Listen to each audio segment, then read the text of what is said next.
Hello, my dear friends and family. A very warm welcome to all of you on the fifth episode of our own talk show, Being Informal with, where we meet and greet with our own scientist. I'm sorry for the delay, but now we can start. Before I begin, let me thank all our viewers, contributors for their consistent love and support they have given to this unique series. This has been really encouraging for the entire team, and it acts as a driving force to keep bringing unique development stories of our country. And today we have such a unique personality in himself, the man who took up the challenge to change the face of Indian meteorology so as to empower our production sector, or I will say every sector, whether it's industrial, medical, agricultural, MES, MSME, energy, or anyone you name. Yes, you rightly guessed. I'm talking about, or I'm referring to Indian celebrity in international meteorology community, Dr. Dinesh Kumar Aswal. Yes, Dr. Aswal is current director of CSIR National Physical Laboratory in Delhi, chairman of National Accreditation Board of Testing and Calibration Laboratories, NABL, as you know, outstanding scientist at physics group in Bhabha Atomic Research Centre, BARC, and also the professor at Homi Bhabha National Institute, HBNI. And he also served as the secretary of Atomic Energy Education Society under Department of Atomic Energy, DAE, as we all know. And Dr. Aswal is a gold medalist in physics and during his MSc from Garhwal University in 1985. He obtained his doctorate from Mumbai University, and he's a man of electronics. You know, he worked a lot on condensed matter physics. He's a, I would say, condensed matter physicist of international repute. His work on molecular electronics, organic films, and gas sensors is very well appreciated.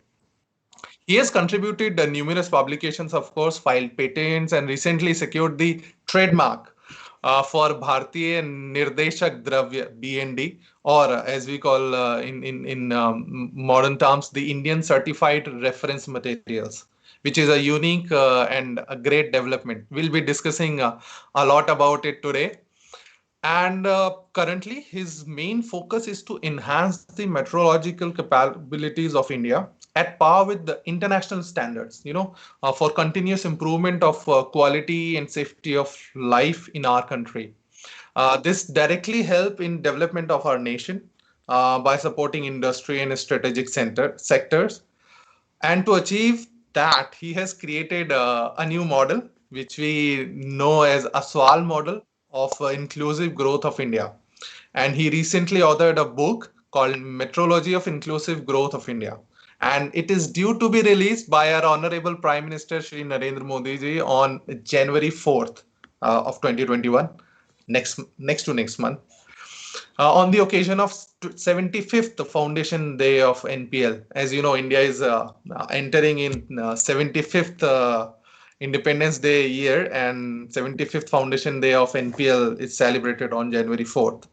And it will be a great day in our history because Prime Minister will also be dedicating world-class capabilities of India to the nation. So stay tuned to learn more about it. I'll explain this in the end. Meanwhile, Dr. Dinesh Kumar Aswal, or as we all say or refer to him, DK sir, Director NPL, I wholeheartedly welcome you on our show, sir.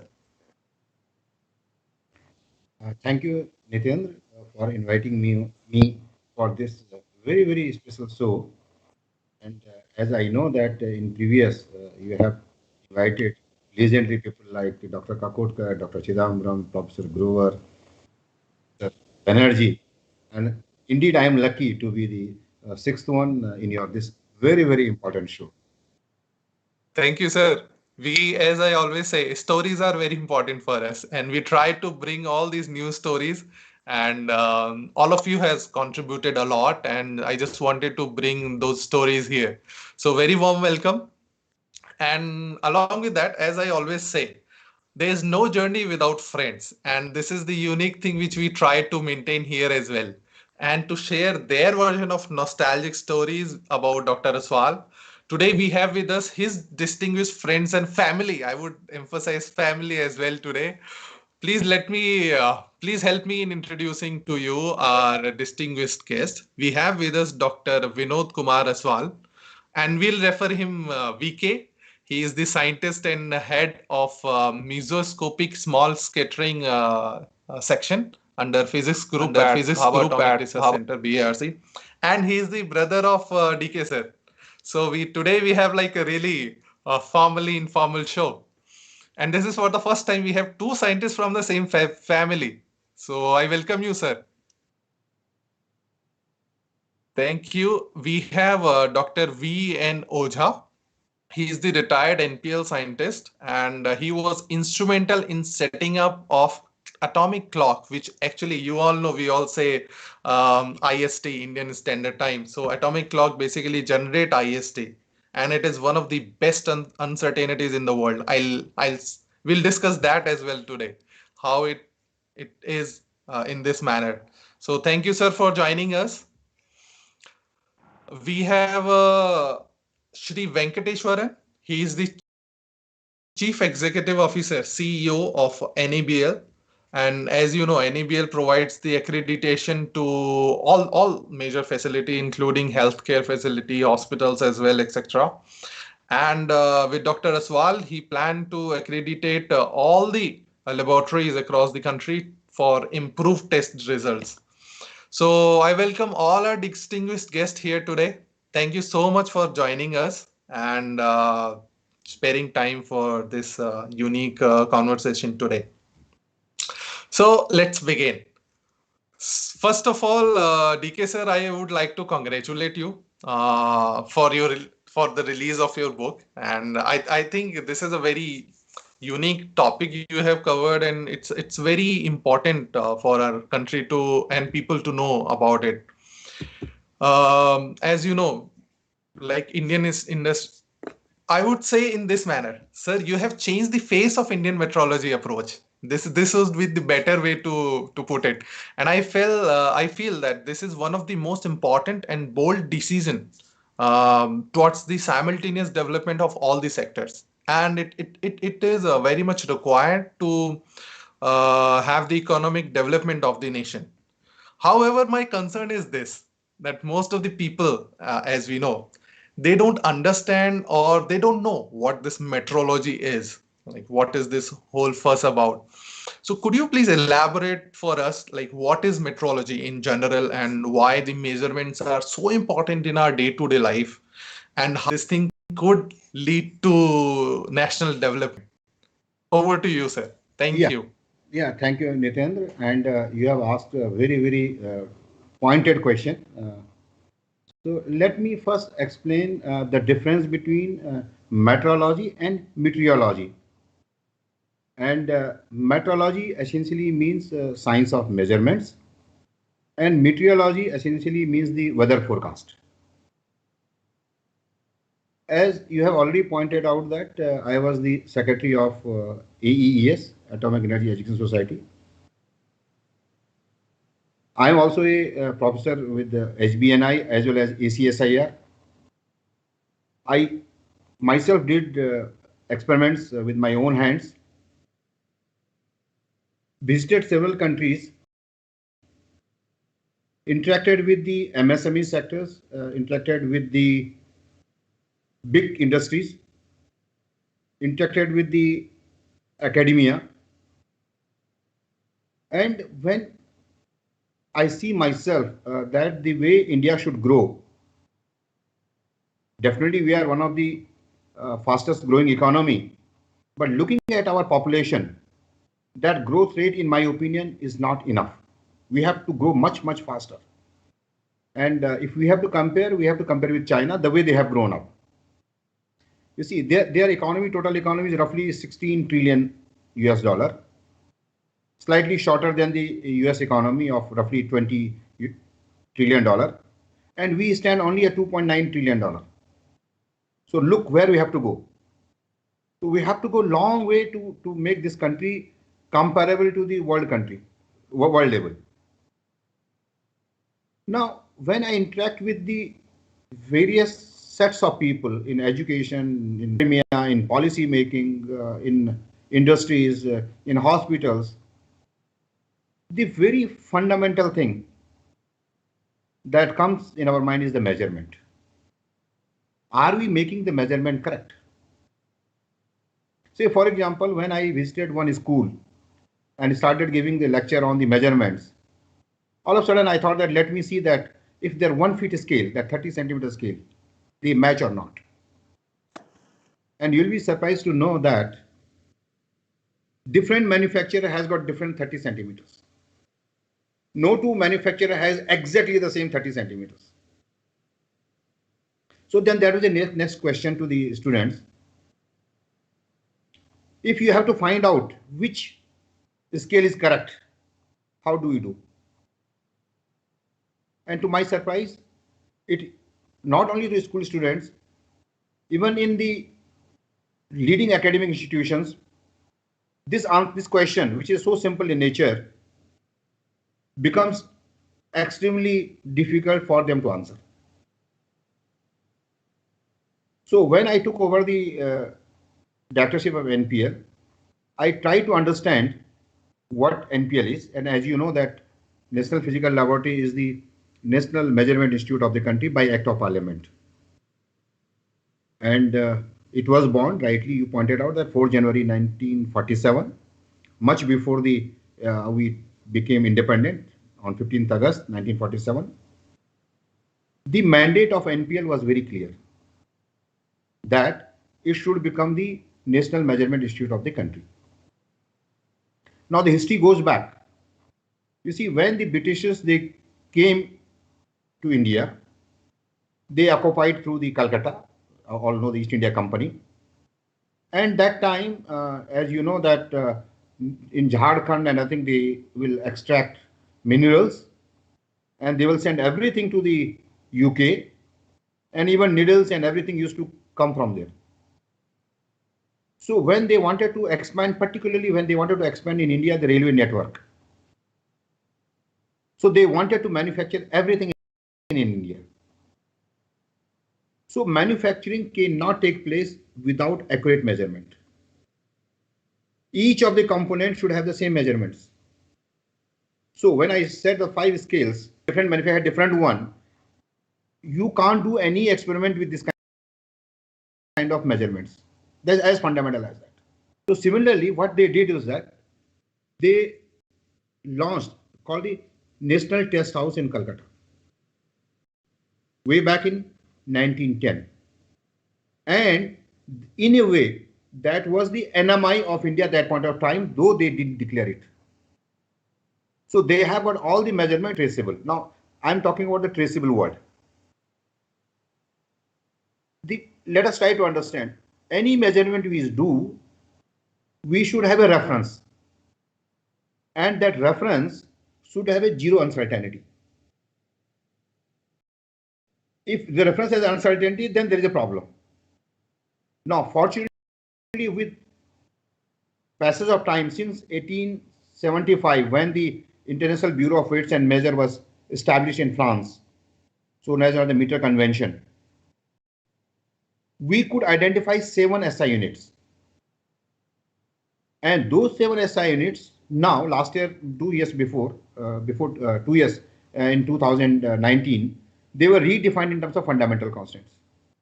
Meter in terms of speed of light, kilogram in terms of Planck constant, ampere in terms of Coulomb charge, second in terms of the Hyperfine spectra, mole in terms of Avogadro number, and candela in terms of the luminous efficacy. So all these are the fundamental SI units, fundamental constants of nature, and they have got a zero uncertainty. Now, once I have got a scale, a 30 centimeter scale, it should get traceable to the SI unit. Now, how it is done? So at BIPM, International Bureau of Weights and Measure, most of the countries, they have got their own National Measurement Institute, like NPL is for India. We calibrate our meter with the BIPM one. So that measurement comes to NPL India. Now from NPL India, that measurement need to be disseminated across the country. Now, there are many ways of doing these measurements disseminating. Legally, we have got the Legal Metrology Act, where we have got the 5 regional reference laboratories. I can tell you the Guwahati, Bhubaneswar, Bangalore, Ahmedabad, and Faridabad. So from NPL, the meter, kilogram, these 7 SI units, the second standard, they go to these 5 places. And from there, each of the district has got a controller of weights and measure. So we have got roughly across the country, we have got 1600 controller of weights and measure. So from BIPM, it goes directly to, so we have got a legal infrastructure. But later on, it was found that this is not good enough. So as we have got many ministries and many regulators, so they have their own laboratories. Say, for example, Ministry of Electronics and Information Technology, MIT, they work many things on the electronics. And therefore, they have got their own secondary laboratories called the STQC or ERTL. Similarly, as MSMEs, they have got their own laboratories like ADME. Similarly, they have got ELDA. So most of the ministries, they have got their secondary laboratories, but the condition is that all of them, they should get measurement traceability from the NPL. Now, again, it was found that this is not happening good enough. So the accreditation process started, where a private laboratory can also get the measurement traceability from the NPL. So we have got Mr. Bankat, the CEO of NABL, and they have accredited more than 6,000 laboratories across the country. Now, the whole idea is everybody should have the same measurement. Unless you have got the same measurements, your product will not fit. And most of the time I do say that, in fact, I tell that number of times, the nut and bolt, if they do not match it, they will not fit it. And if the two components, they have a different measurement, they will not fit it, and therefore you can't have the system built in. So in order to build the system, it is very essential that everybody has got the same measurements. You pointed out that became the Aswal model of inclusive growth, because this is required each and everywhere. Say, for example, in biomedical devices. Once I was talking with a gathering of doctors, and in that meeting, when it got over, and they were real apprehensive about the defibrillators. Now, defibrillators are the devices which are used, normally we talk them, put him in shock. So when the heart almost collapsed, what is done is that a synchronized pulse is given to the heart. And that pulse is nothing but energy pulse in a particular time. Let us see 100 millijoule in, let us see 10 millisecond. Now, this energy and then this time need to be accurately pumped in. What was found that many times these defibrillators which are kept in ICUs are not calibrated. Imagine instead of 10 milliseconds, it pumps the entire energy in 2 milliseconds. It means you have given the 5 times higher energy. Now, once that happens, the patient dies immediately. Instead of helping him or her, the patient collapses in no time. Now, what happens that the relatives of the patient, they are sitting outside. And the moment they know that because of doctor, the patient dies, no, they are in trouble. Doctors are in trouble. So it was told by many doctors that they want to put it, but since they are not sure about the calibration of those defibrillators, they don't apply it. And when they don't apply it, they feel the guilt of not able to discharge their duties. So at NPL, the energy and the time, can be correlated to SI unit. And I'm happy to tell that we did that around 3 years ago. And now we have got a chain of defibrillators manufactured in the country. who are using this as a calibration one. So now people can be assured that whatever is put in their ICU as a defibrillator, they are calibrated well. So I'm giving one example. There are a number of examples I can cite. Yeah. So that's it. So you can go ahead in the discussion now if you have something different to ask. Thank you, sir. I think this is very much needed. Like people should understand that, as we say, that this measurement, it's not only for scientists or engineer who are doing something, it's for everyone. Like as you rightly mentioned, there is a chain which connects us to directly with the measurements. And I think this is where I would like to point out the pyramid thing which you have at NPL, because this is something unique which people should understand. What is this pyramid and this story of pyramid at IPL, if you at NPL, if you could just highlight me about with that, sir. Yeah. You see, the pyramid is nothing but, as I said, it's a pyramid. At the top, you have got the SI unit, which has got the zero uncertainty. And I have already told you that there are 7 SI unit. They are defined in terms of the fundamental constant, and they are defined by BIPM at the France. Now, from this SI unit, we drive the fundamental SI units with primary standards or NISCAL standards. And those primary standards or NISCAL standards, they are located in the NMI of each of the country. See, for example, in India, it is located at NPL. In America, it is located at NIST USA. In Germany, it is located at PTB Germany. In UK, it is in the NPL UK. In Japan, it is NMIJ Japan. In China, it is a NMI China. Now, these primary standards, the approval of these primary standards comes from a very tough and rigorous process called the intercomparison and peer review. And they are known as the calibration and measurement capabilities of a country. One CMC, calibration measurement capability, takes roughly somewhere between 3 years to 7 years time. It is so rigorous.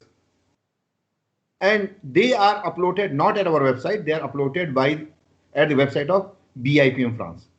So one can go to the BIPM website and see how many CMCs or calibration measurement capability or primary standard India has. Now, those CMCs which are at the BIPM, they have got the same value across the globe. It means if I have got 1 meter and that has got a CMC, same measurement will be with America, same measurement will be with the Australia, same measurement will be there. Though all those countries who have claimed the CMCs and approved by BIPM, they will have exactly same value.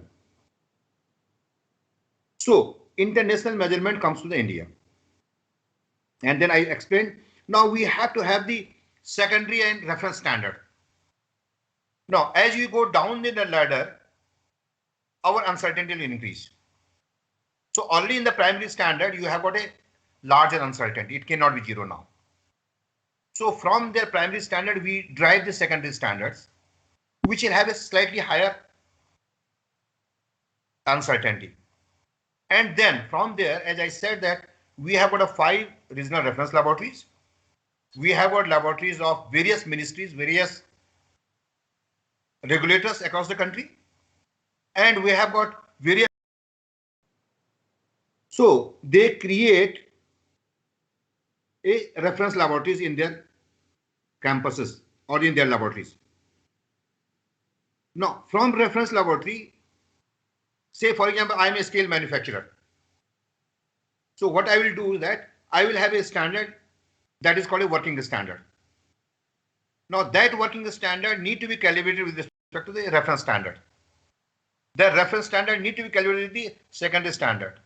The secondary need to be primary standard. Primary need to be calibrated with the SI unit. So there is a pyramid: SI, primary or national standard, secondary standard, reference standard, and working standard. Now, the chain should be unbroken.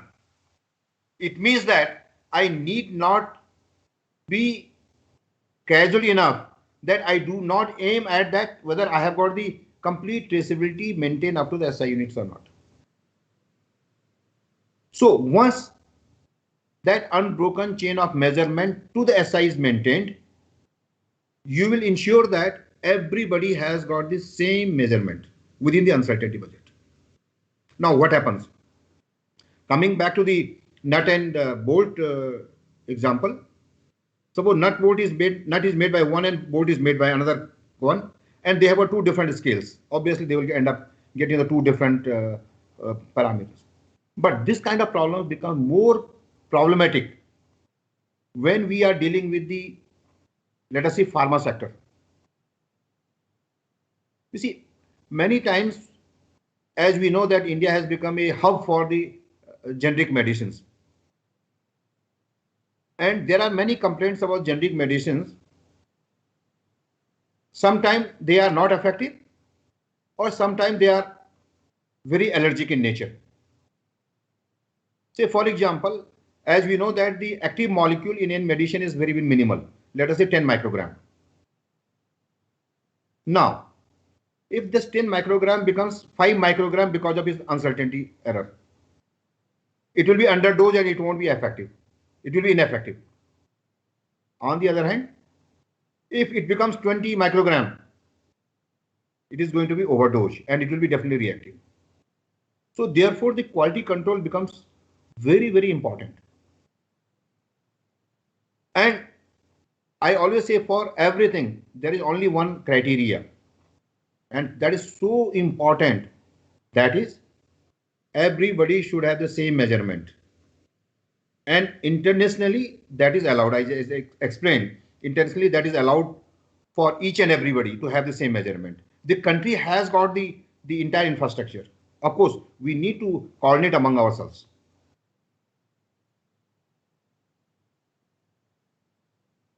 Thank you, sir. I think this is very much necessary to understand that what is this pyramid and this traceability is and how to maintain this chain. And I think you have already give me a base to now forward to this Aswal model, like how you maintain this traceability and this chain of commands to direct it towards the growth of India. And you have already developed this inclusive growth and growth of India model. So if you could help us a bit to understand like what this Aswal model is and how it can help to achieve our targeted growth. Yeah. You see, as we know that the whole game or the responsibility of each of the citizen in a country to ensure that the country economically grows and the quality of life of its citizen is taken care of. So we should have a good drinking water, we should have a healthy air, we should have a sustainable energy, we should have good health one. Everything should be as we see in the developed world.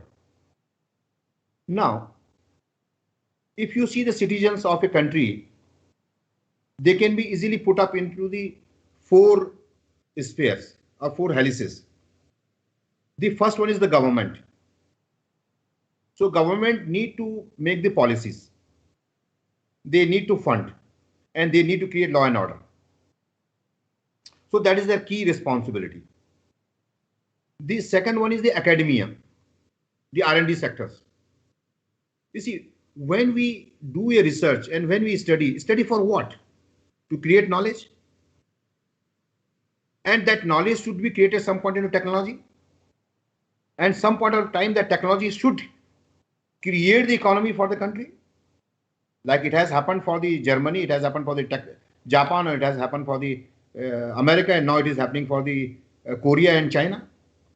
So the knowledge should be transferred to technology to the product, and the product should create the economy for the country. So that is second sphere. The third sphere is the industries. The industries need to understand that we have to make a product which are of the quality. They should be of the export quality.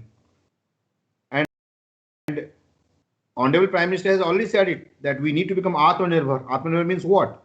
The technology which America is making, that we should be able to make our own. Number one. Not only that, he also says local ko vocal. Be vocal for the locals. It means the quality of that local product should be such a fashion that it can be sold anywhere in the world. So industry need to look into that. And the fourth pillar or fourth helix is the society, civil society and media. And they need to be aware of what positive things are happening in the society, how we can enhance our economy. And therefore, these four helices in developed nation, they are sync well, very well each other. They complement each other very well. However, in developing nation, these four helices, though they work in their domain very well, but the connectivity is poor. Now, when I started looking at how the knowledge production model take place, one of the earliest model is known as the Mode 1 model, in which a academia or a research fellow works for the science and technology and publishes paper. He doesn't care what happens after the publications. So this is known as the Mode 1 model. So this is called a linear mode of research, that you do research and publish your paper and you are happy with your knowledge creation. But this Mode 1 was criticized because it does not give anything to the government or to the society. So Mode 2 model came, that is called a Mode 2 of knowledge production, in which it is a context driven research. And Dr. Chidambaram often says that it is a directed research. It means you take a issue of the industry and you solve them and you help them. But then there is again a catch. Your knowledge creation is limited by the outcome of that. So therefore the Mode 3 model came, in which you have got both. You have got the fundamental research or you have got the context driven. You have to do both. But then it was find out if we are talking between the academia and industry, what is the role of government? So then the triple helix model came, in which the government sees that the academia and industry, they do everything good for the nation. Later on, it was also realized that everything we are doing for the society, and the society should understand what is happening between us. So you have got the four pillars. And I already explained that they have got their own responsibilities. Now, when I started reading these models, none of them said that what should be the binding between these four models, four helices. Now, when I was in Bombay, and you know that Bombay is a very lively place, particularly after Govinda. So you will have a Govinda, then you will have the Ganpati, then you will have the Dandiya, then you will have the Christmas, Diwali. After August, it becomes full noisy. And there was a cartoon from R.K. Lakshman at that point of time when I was in Bombay, where judge is saying, order, order. Why do you make such policies in the country which are never been implemented? And he was referring because the city noise pollution should not exceed 65 decibels during daytime. And the noise pollution during that time goes 80 to 85. Now, those who are the physics background or science background, they will understand that dB is a logarithmic scale. So every 3 dB, you double the sources. It means when it becomes 65 to 68, it means you have got two sources of 65, and so on and so forth. So, but nobody has any answer because everybody is violating the rule, and therefore the rule should not exist. And I also worried that how do we create a policies in this country which have never been followed, which is impossible to follow up. So when I became the director of NPL, and one of the target given was to become the chairman of the Noise Pollution Control Board. So when I chaired the first meeting, and then that was back of my mind, and I asked, how did you make this policy which had never been followed by anybody? And this was the order of the Honorable Bombay High Court that you make such policies which have never been implemented. And to my surprise, the answer was that normally what we do, we take the international guidelines and laws, and we create our own laws and we implement them. And then I thought that no, this is not correct way of making the policies. So when I went to the BIPM for the first time and discussed with many of the directors, annual meeting of directors, each year all the NMI directors, they meet at BIPM and discuss the various issues of measurements in their respective countries. So it so happened that I met the director of NIST, and that time I was new, and I asked that I want to have 1 hour one-to-one meeting with you. Then my first question to him was this: how do you create policy in your country? And his answer was that, you see, when they created the policy on noise pollution, somewhere way back in 1930s or 40s, they created map of noise across the country using calibrated noise meters. Uncalibrated will not give you any policies. So using calibrated, they mapped the entire country and they realized that what is the level of noise pollution in the cities. And say, for example, hypothetically, suppose it comes 85 dB. Then they made a policy in that particular city or that particular country that next year it should be reduced to 80 dB. Now, in order to reduce that 5 dB, what you should not do? You should not honk, you should not do this, you should not do this. And they were put as the enforcement. And after 1 year, when they found that, yes, it has come to 80 dB. And so that it started coming down.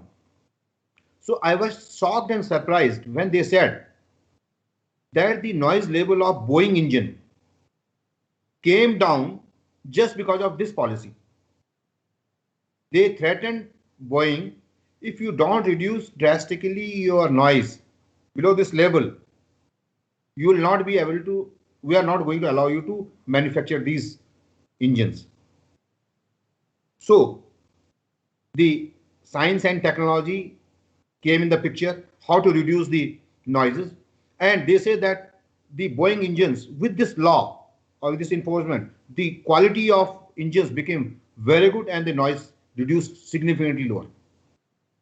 So the policy should not mean, policy should ensure that the innovations takes place in the system. And when that will happen? When the society, the academia, the industries and academia, all of them, they have the same measurements.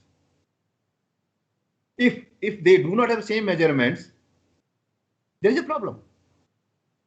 I can give another example. In Delhi, when there were, you know that each winter we have a problem of pollution. So a few years ago, a civil society went to the court that the data are different. Obviously, what court will do? Get them calibrated first.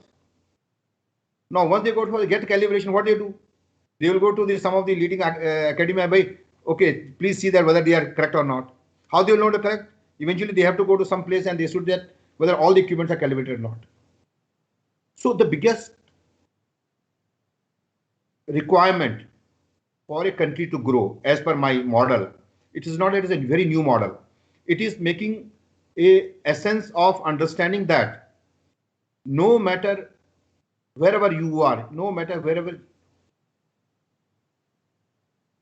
spheres you belong, government, industry, academia or civil society, at least ensure that our measurements are very, very correct.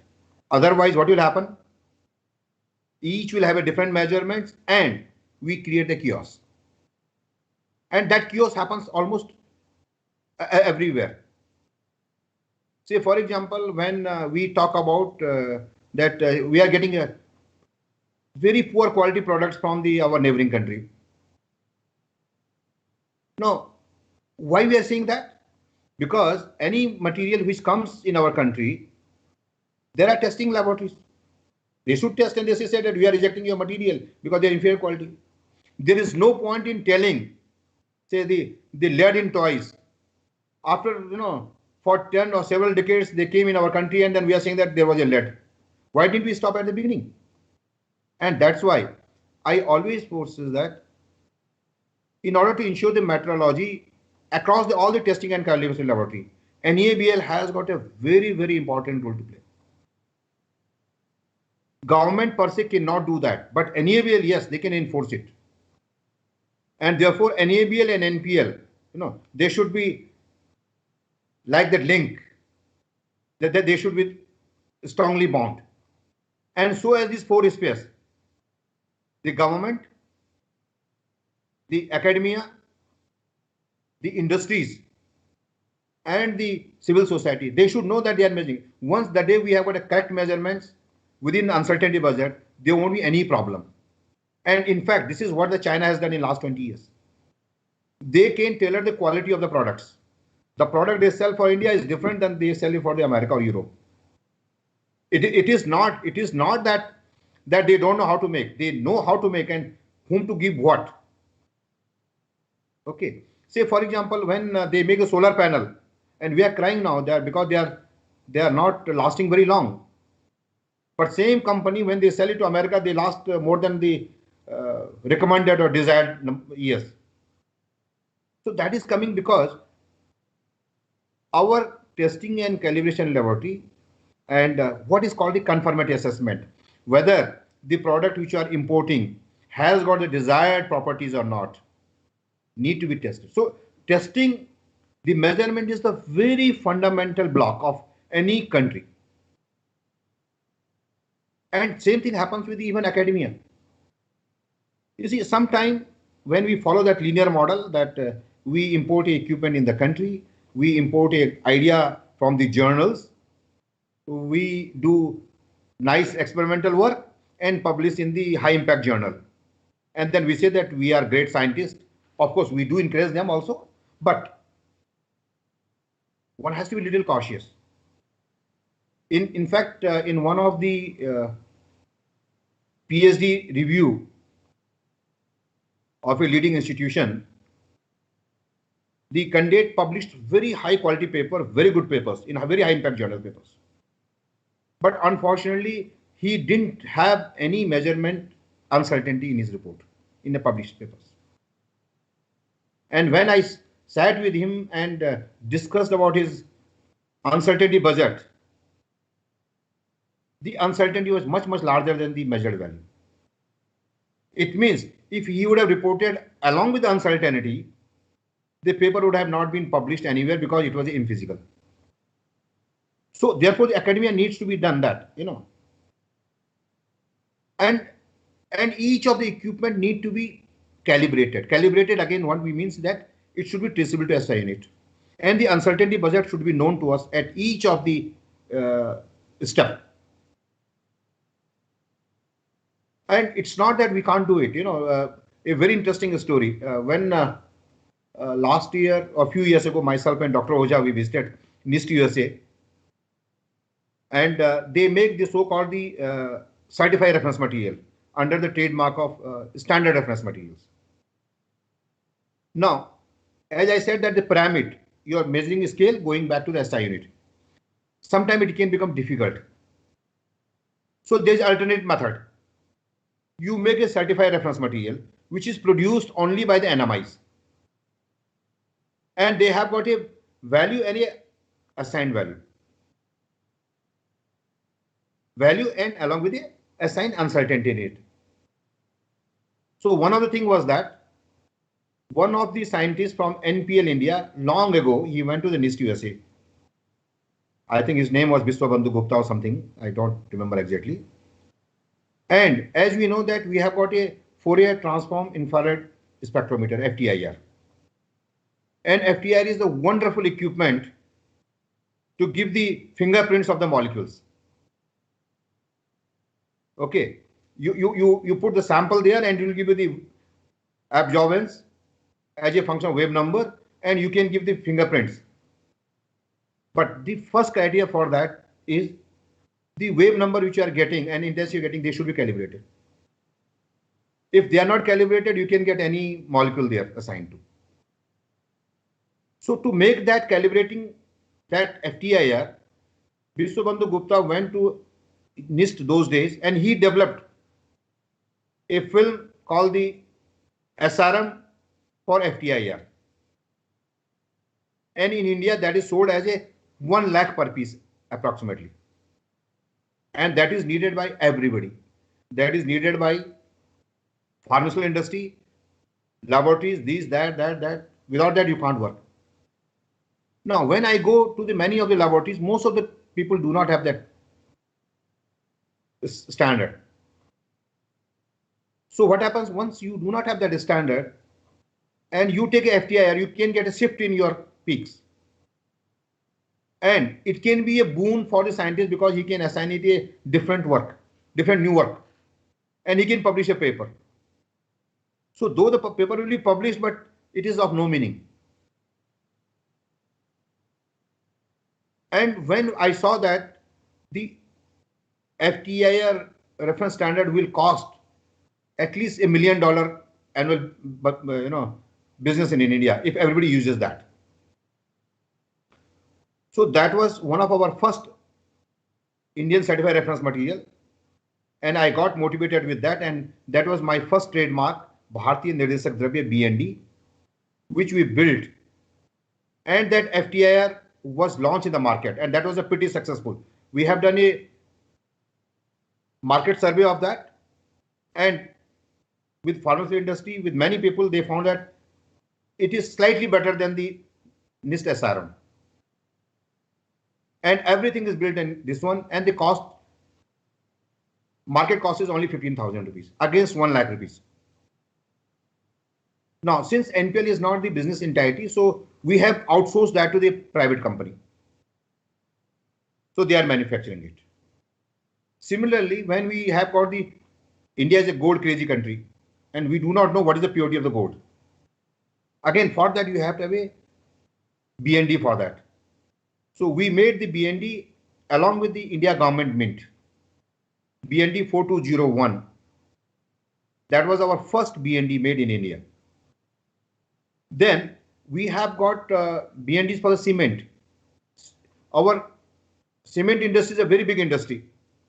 And each time we need to make the various properties of the cement at par with the international standard.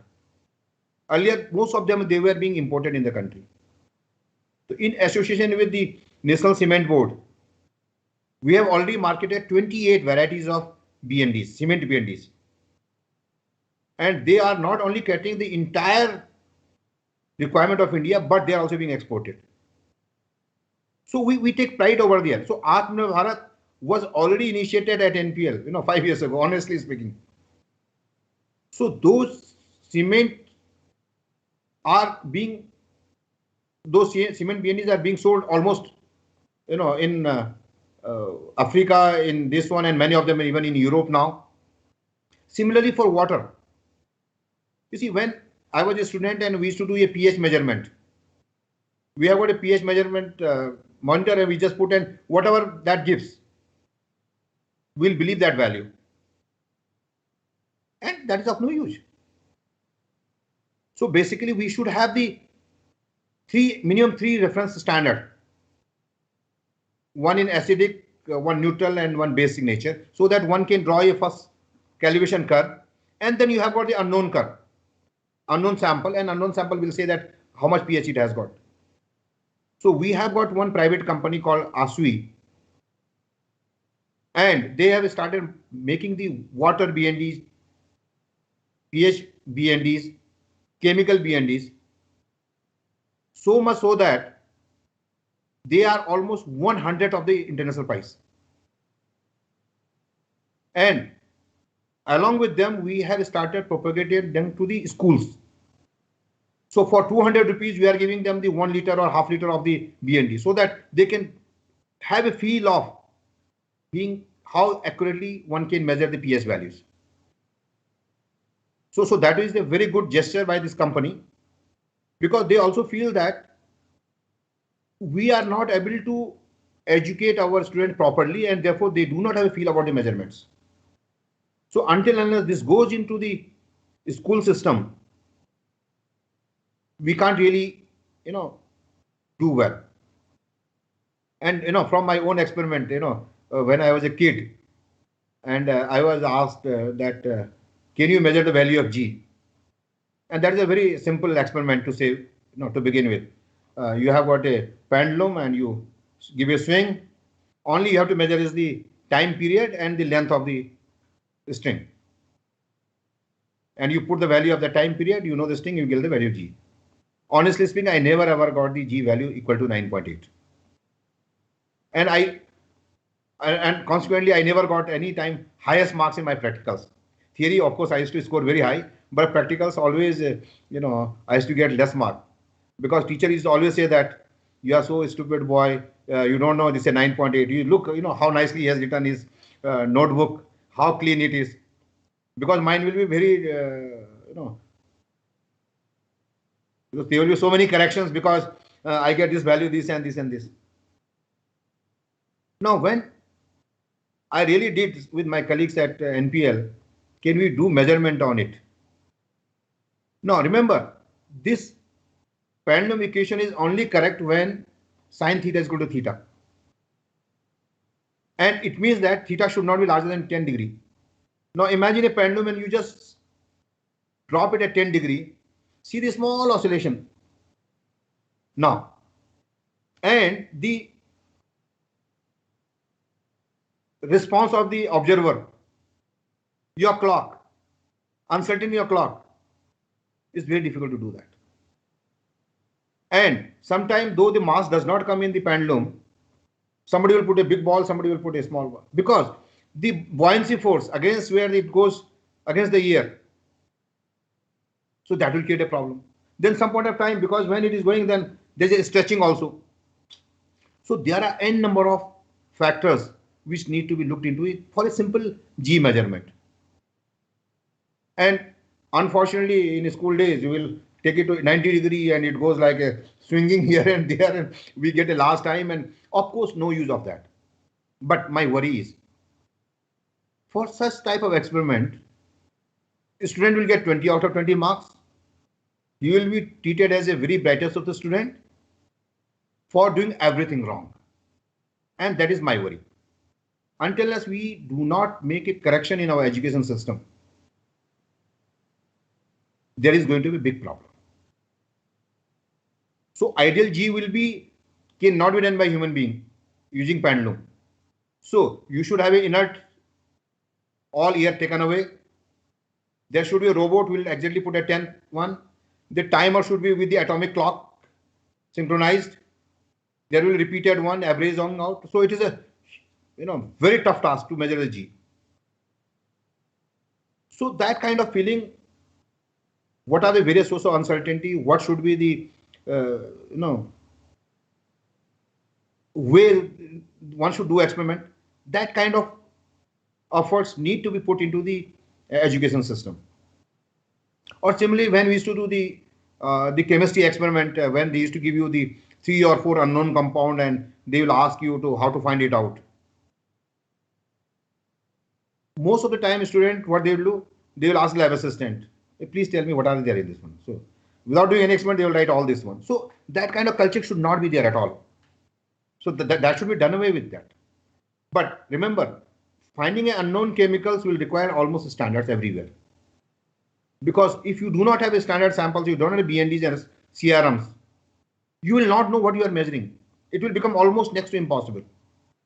So that's why the world ensures that everybody has got the same measurements.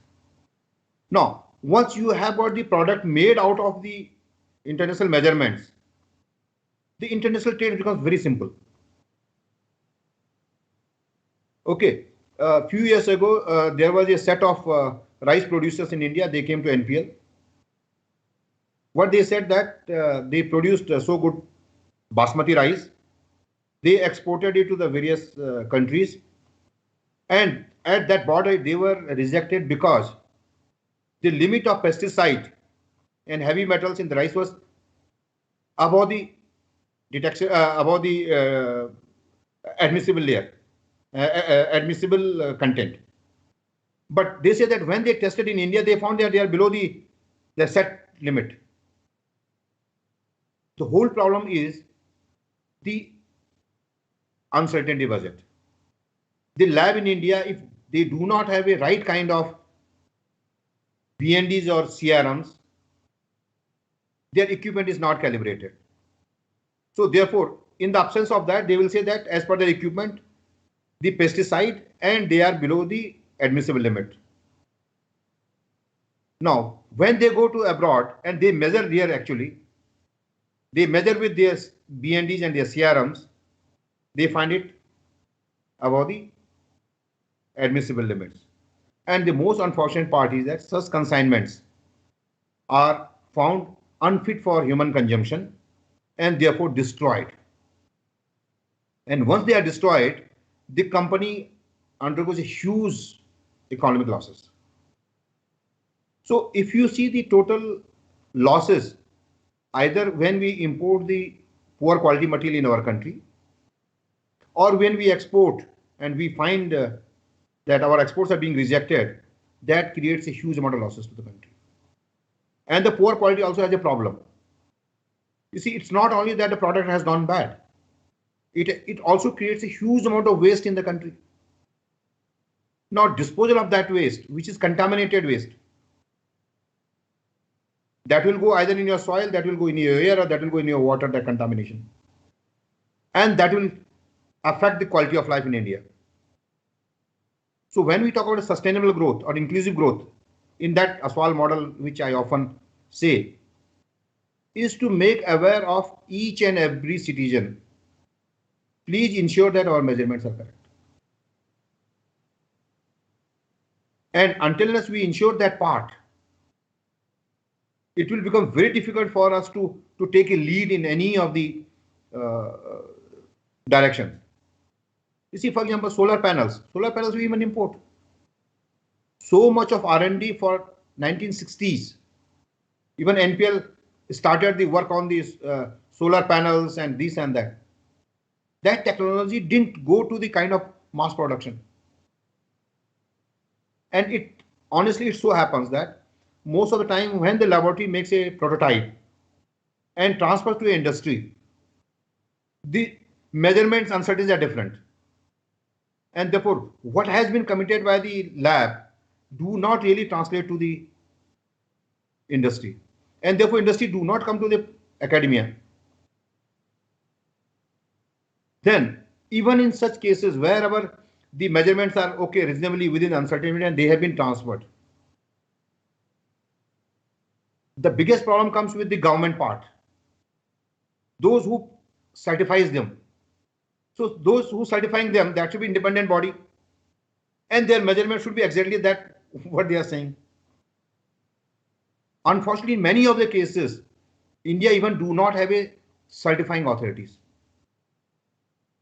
Say, for example, medical devices. We have a DCGI, but DCGI again is a regulator. In order to get the conformity assessment, they have to go to some laboratories. And those laboratories should have the correct measurements done. So we have got problems all around, but I am very sure that they can be put under one umbrella by sensitizing everybody that it's a very simple thing that ensure your measurements are traceable to SI unit. Your measurement will be equal to any of the international lab. We don't have to go anywhere. And once we do that, we can always remove the noise from the actual samples for even scientific research as well. Thank you, sir. I think you have very nicely explained this issue and the solution as well. And you have nicely explained about BNDs as well, the Bharatiya Nirdeshak Dravya, or as we say, reference material, and why it is important for all of us. And you have also answered one key question which was asked by one of our viewer, that how basically we are contributing, or these measurement can contribute to Make in India or Atmanirbhar Bharat. Because quite often we always say that China is growing so much, their product they are sending everywhere, but India cannot do, India don't do. But this is where we don't understand that our product, why our products are rejected. But this is the major issue which people should understand, that standardization and the correct measurements are very much important for, especially for the industry to grow. So I think this is one Yeah, of I can give you one example. sure, sir. 2 years ago, I visited Ethiopia, Mm-hmm. and in Ethiopia, when I explored with the various people in and around, and Ethiopia, by and large, they like Indian products because they feel they are much comfortable in the Indians as compared to the Chinese. Now, when I visited their laboratories and they have shown many of the laboratory products gone from the India and they are non-functional. Okay, because the quality assurance was not there. On the other hand, when they buy from China, they say that they don't last long, but as long as they work perfectly. And therefore, they say that though they don't like Chinese product in their country, but they are forced because they are not getting the same quality Indian products as they wish to get. Now, when they contact with those manufacturers, so they raise hand. They say this is what best we can do. Beyond that, we can't do. And therefore, as a director of NPL, as a citizen of India, I really felt so bad that our MSME sector, they work so hard, but their products are not being appreciated outside. And only the reason for that is if our measurements are correct, they are told to be doing correctly measurement, and we have got a certificate agencies. You see, they just sell themselves. In China, they have built up a network of laboratories across the China. And they have got almost everything which is controlled by the government in terms of their quality. So they have got a tailored quality. And unfortunately, we do not have that kind of mechanism yet. So when I was proposing a Aswal model, this was my request to the government also, and I tell it many forum that it is high time for India to have a independent certification agencies for high-end products, those who can ensure that whether things are happening there or not. In fact, many times we also discuss at NABL that NABL should also look for the product certification, because the low-end product, household items, are looked after by the BIS, Bureau of Indian Standards, and they give this ISI mark. So that ISI mark is normally given for the home appliances and so forth. Not like the medical equipment, or not like the scientific equipment, or not the big industrial one. So that is the gap the country still has. Right, sir. Right, sir. You have rightly mentioned this gap should be bridged. And one example I would also like to make, all these, if you know all these MSME, there is a big industry in Agra, which is an iconic if you take it for international world, because India is known as the country of Taj Mahal everywhere if you go around. And in Agra they used to make this small model of Taj Mahal and stuff. And you won't believe, now it's easy to get a better model, which is, yes, as you rightly mentioned, from China. It's last, even if don't last, but it looks pretty original and pretty similar to the this thing, and people are buying it here compared to the Indian products, which should have come from Agra, so to say. So yeah, this gap should be bridged, and we should also understand, like as a citizen, that we need to take care of all these all these policies, and we should ask the government as well to do it for us, and we should also be visual about it. So I think you have rightly included the society in the Aswal model. This is very much needed, because most of the time we as a citizen don't play our role, and we always try to push everything on government and everything. You see, normally I do say that we have got many MNCs and they sell many of the products. Right. Okay, and say let us see for some product with a 10 gram is the weight. Right. Okay, if you actually measure it, it won't be exceeding 9 gram. Now, it's not 1 gram. You see, India is a 145 crore, 135 crore population. Now, if they are selling about a crore such packets, India is a state we're losing, not individual. India is losing 1 crore gram a day. And if you translate that in terms of money, you see, we are losing for our money just because we are not vigilant about the measures. Exactly. Exactly. That's true. So it is very important for a common public and a common citizen to know about the concept of measurements.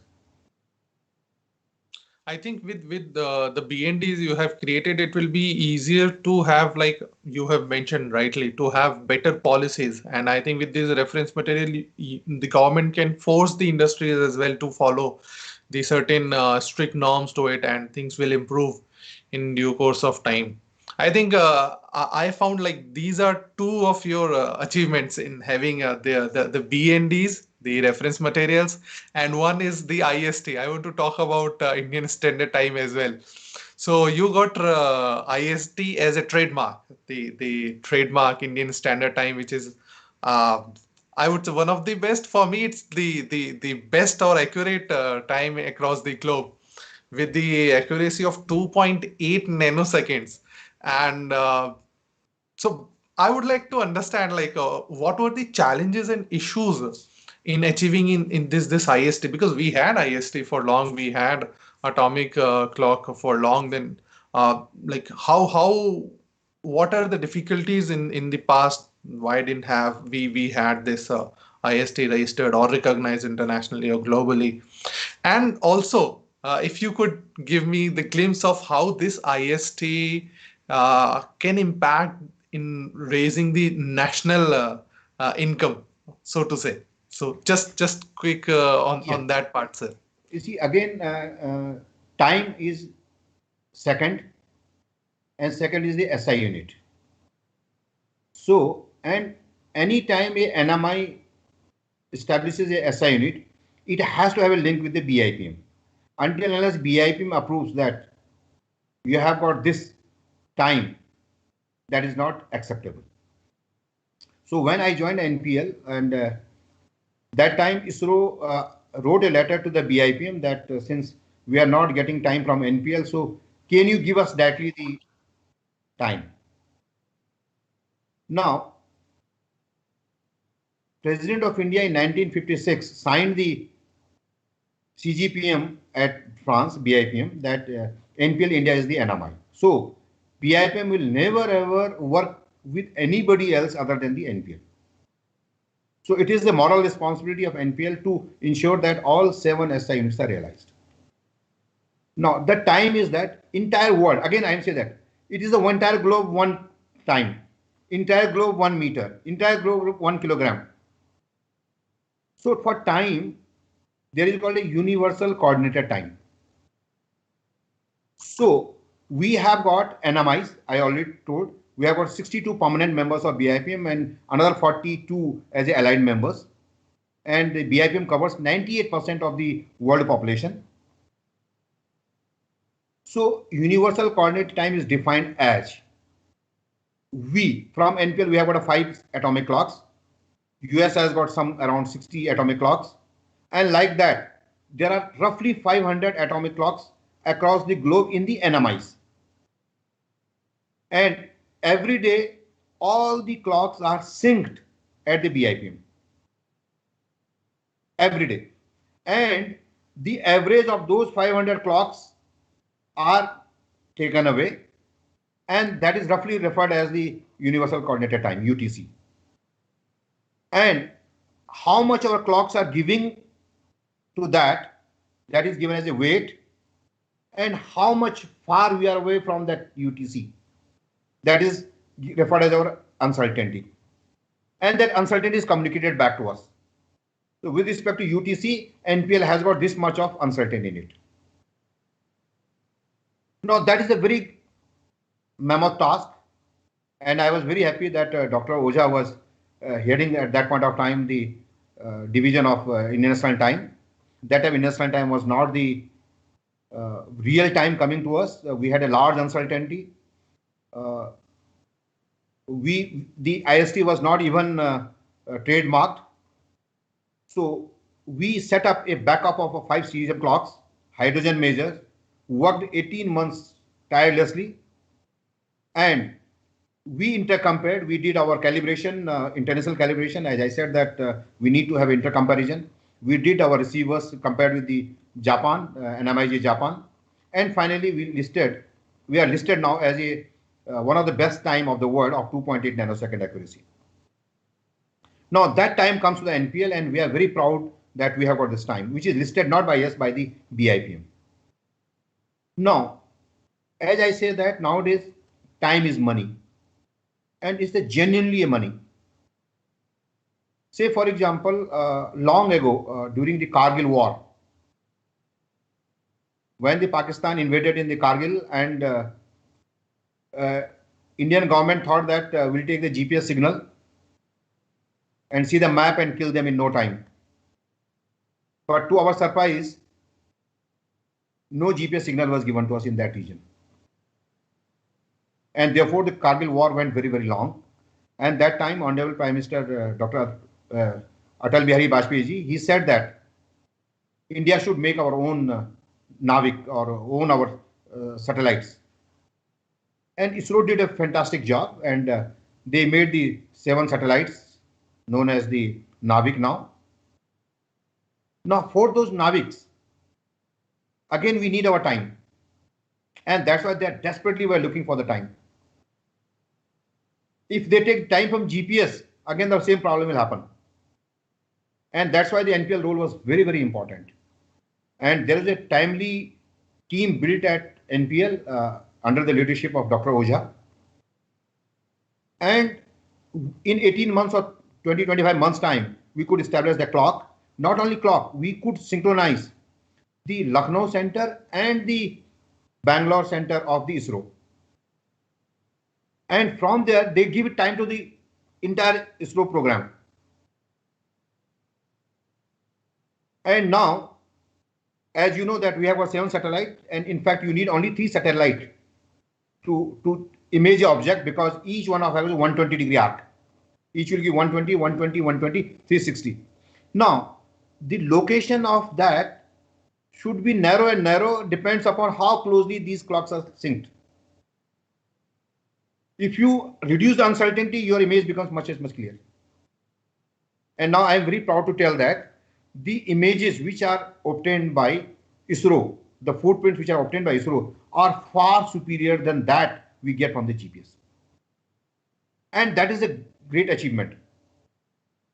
Now, along with legal metrology, that if you want to make a legal time in India, okay, because most of the countries, developed nation like America, Germany, France, they have got the local time is a legal time. It means what? If I want to do a financial transaction, until and unless in America, my device clock, let us say this computer, the time of this computer is not synchronized with the NIST time within a of 50 millisecond, or in some countries it is a microsecond, I can't do any transaction. Because when I am doing a transaction, in order to become a cyber safe, I need an accurate timestamp. Now, in order to have an accurate timestamp, there should be again a traceability to the SI unit. Now, in order to get that traceability to SI unit, one must sync with the local time, and therefore local time are often legal time in the developed nation. Unfortunately, that is not the case in India yet. And despite of having so much of cyber crime, the cyber security people, they find it very difficult. Even their ISP and TSP numbers are known. Since the timestamp do not match, the culprits are not punished. Though they are caught, but they are not punished because they do not have enough proof to suggest that this is the person who has done the crime. But same is not true within America, or same is not true even in France and Germany, where they have got their own time stamps. And those time stamps, the beauty of time stamps is that once they are laid down, nobody can change it. Even I myself cannot change it. So that becomes so important. And one should learn the clue from the Japan. In 2019, they are one of the fastest train. They left the station 20 seconds ahead of time.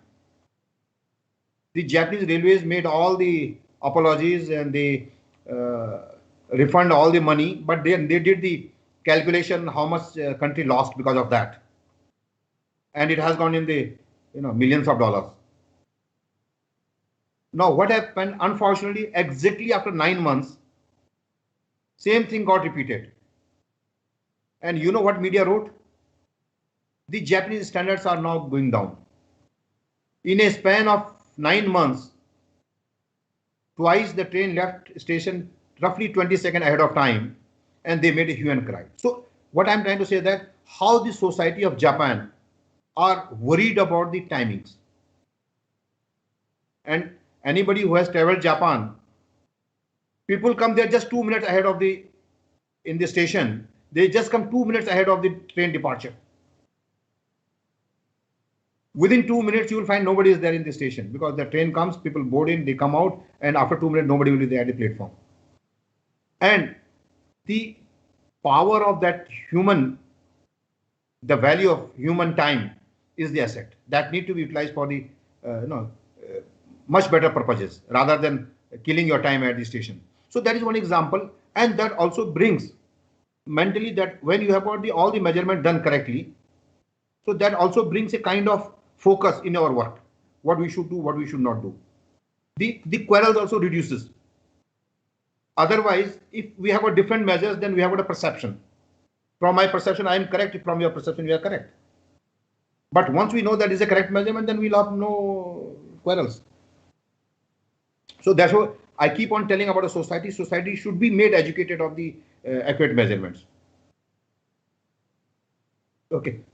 Thank you, sir. Rightly mentioned. This is very much needed, and I think this is the right time if we really want to. We are living in 21st century, and we are still waiting for our trains running one day late.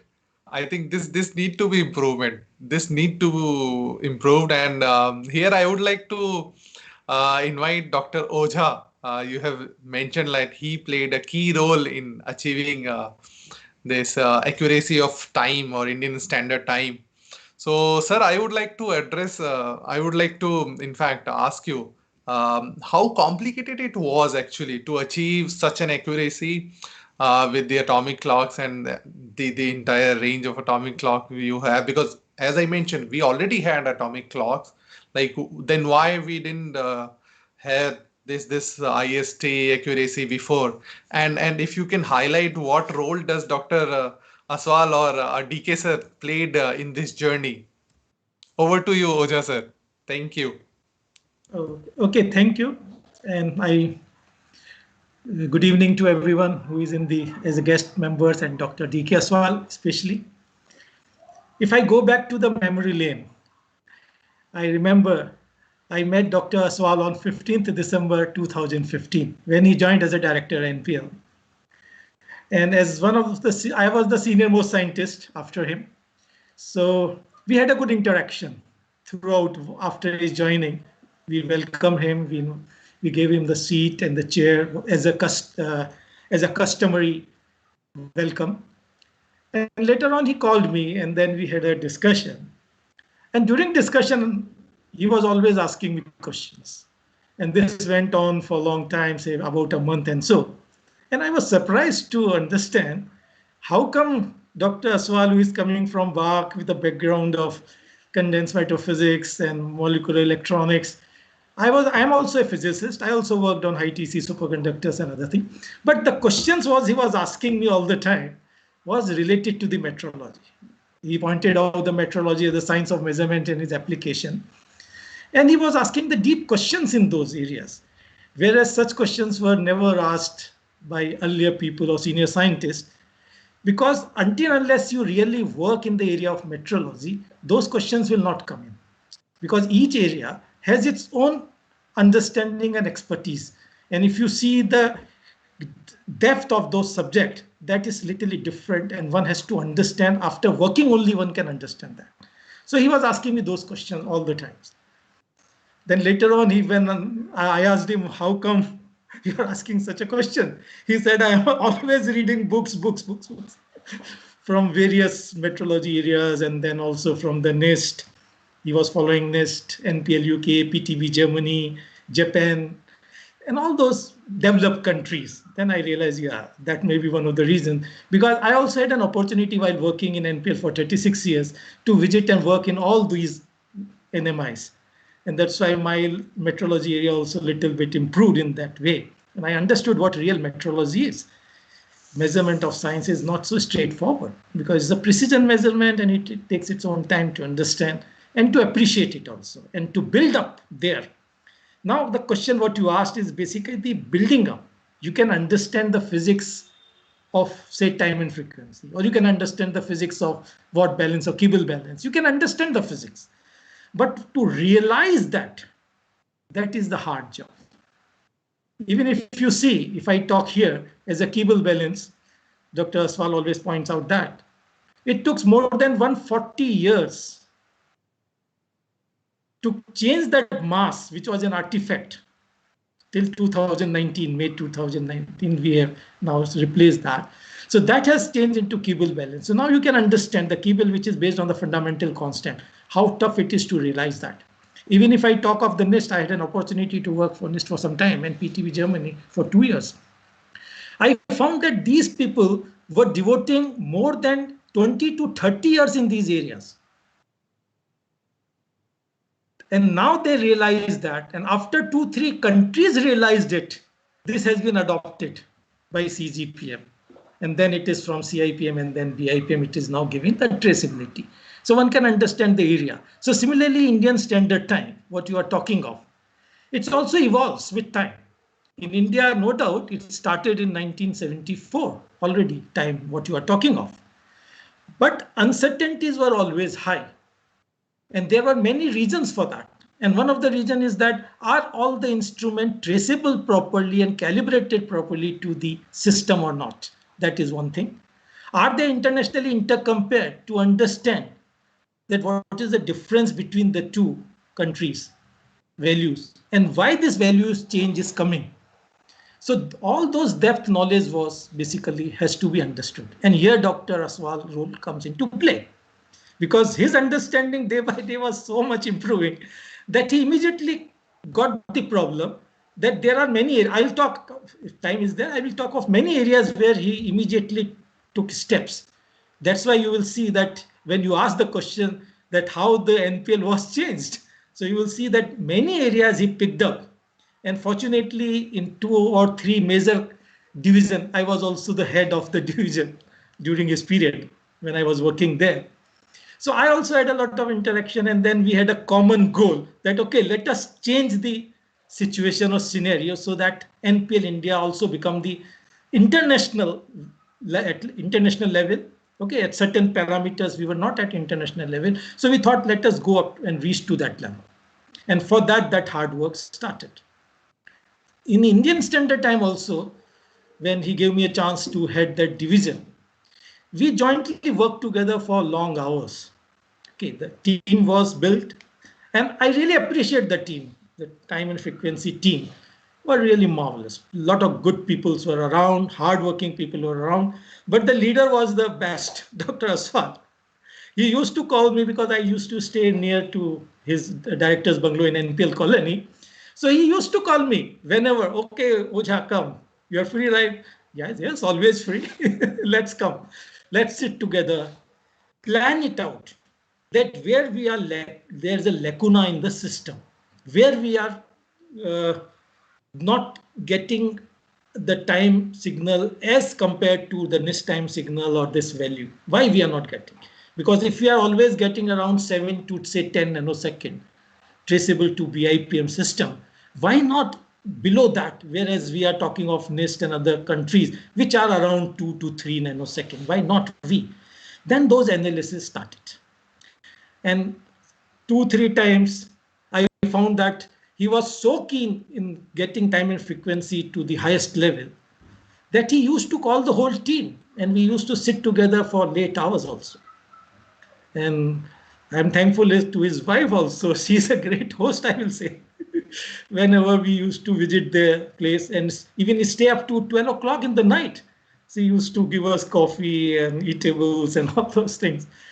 And that motivated us also that, okay, if a director of a lab is working so hard till 12 o'clock, then why not the scientist should work? And as a second leader, I should say, or as a head of the time and frequency, I also motivated my group. And I'm thankful my that group, which I headed, that they really gave their time also. So a lot of conceptual understanding were developed among each other. Each and everybody was tried to give their best in the respective area of the time and frequency. And finally, we wrote to CSIR through director, and we got a 20 crore project about which he was talking of. That 18 months time was taken because at that time what was happening, the cesium atomic clock has its own life. It has its life. So it will decay with due course of time. And at that time period of time, it was decaying. And our weightage, what he was saying, that was not coming up as what expected. The loading factor was not as expected. So immediate replacement was required. And also, NPL budget is very constrained budget. And this cesium atomic clock and hydrogen maser and all those things will cost more than 1 crore for one set. And which is not easy to be funded. Okay. So we had a two-pronged strategy at that time. One was that let us ask CSIR right in a manner that if this cesium atomic clocks will decay out and if we cannot generate the Indian standard time, then country will be facing a really tough problem in all the area where the time and frequency is required. I will talk later on that many areas where this is required. And second, why not start charging money or taking money from the people whom we are providing these services? What he really touched on that part, so I'll just elaborate a little more on that part. So what happened, these two-pronged strategies started, and fortunately, at that time, the DG was Dr. Sahni. He called us and we had a meeting with other people around, Dr. Aswal and my team and other things. We will all went there and discussed. And he convinced Dr. Sahni that this 20 crore is must. Whatever we do, it is must required. Dr. Sahni, DG, I'm thankful now he's retired. He immediately sanctioned that money. And immediately the purchase and all the process, you know, it's not so easy. So it all started. And in 18 months time, this backup time scale was set up in NPL so that something goes wrong with the main system, immediately we can go and the time should continue. It should be a continuous system. It cannot break down. So this is how Dr. Aswal got the idea that why not we charge money also and take CSIR in the confidence and take that money also because this is required.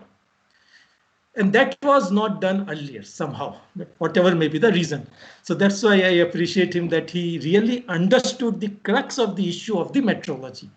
Otherwise, once the time has gone, it's gone at that period of time. Okay, so, but he got it, immediately has done it. And the team has really worked hard and that backup time scale was done. And it was also inaugurated by, at that time, the Union Minister of Science and Technology, Dr. Harshvardhanji. So it was inaugurated in this way. Now, the second strategy which was there to get money, because if we do a calibration services, as you know, NPL provides a calibration services. And for this calibration services, we charge money, we take money, which is no doubt, it's not a big money. Okay, there are certain calculations based on CSIR guidelines and other guidelines, and we have a reasonable amount we charge for their calibration.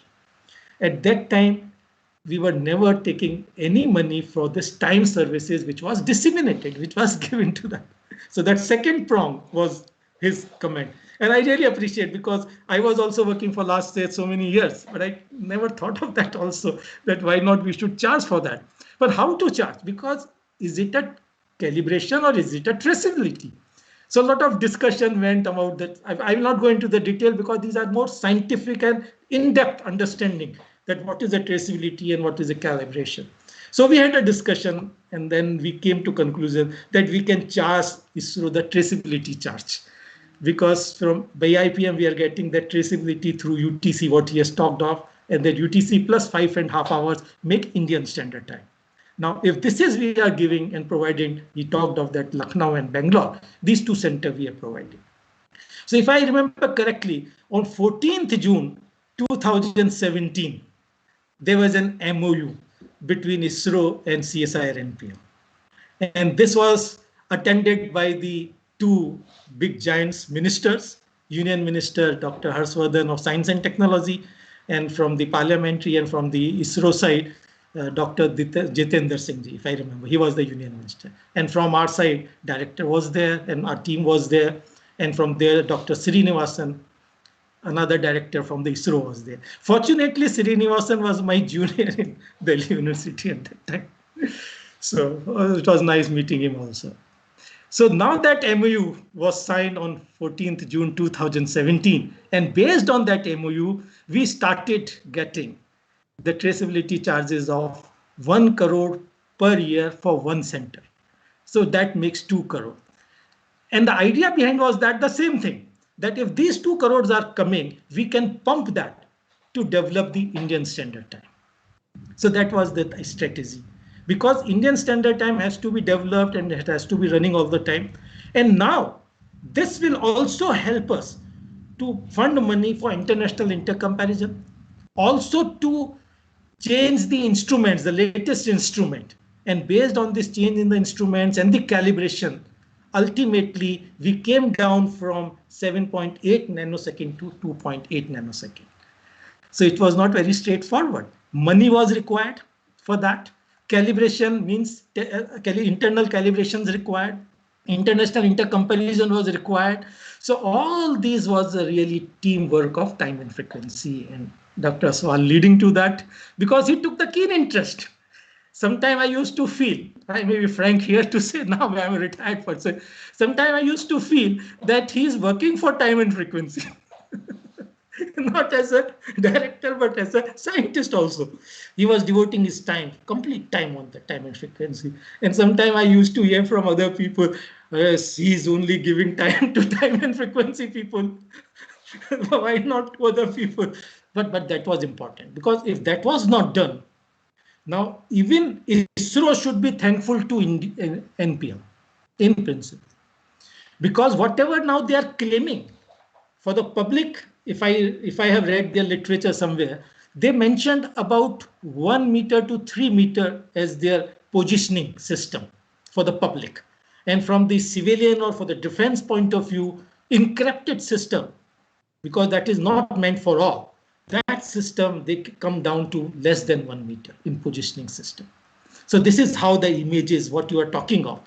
That NAVIC system, that is the navigation Indian constellation, which consists of 8 satellites. Out of the 7 satellites which operate on geostationary and geosynchronous orbits.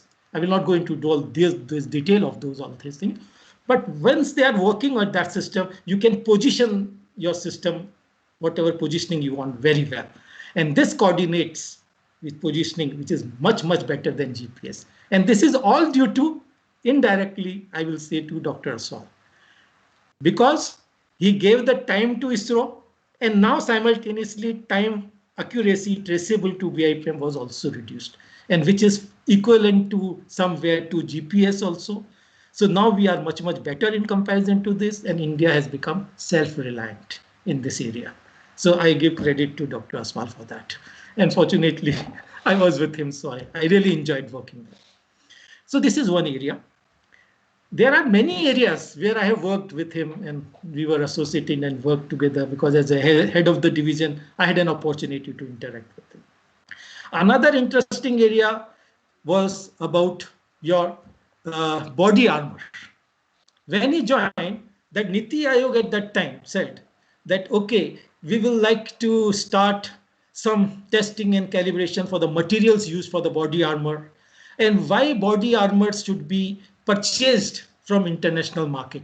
Why not India should generate it and make it? So there was a meeting every now and then, and Dr. Saraswat was the heading chairman for that Niti Aayog for this particular body armor.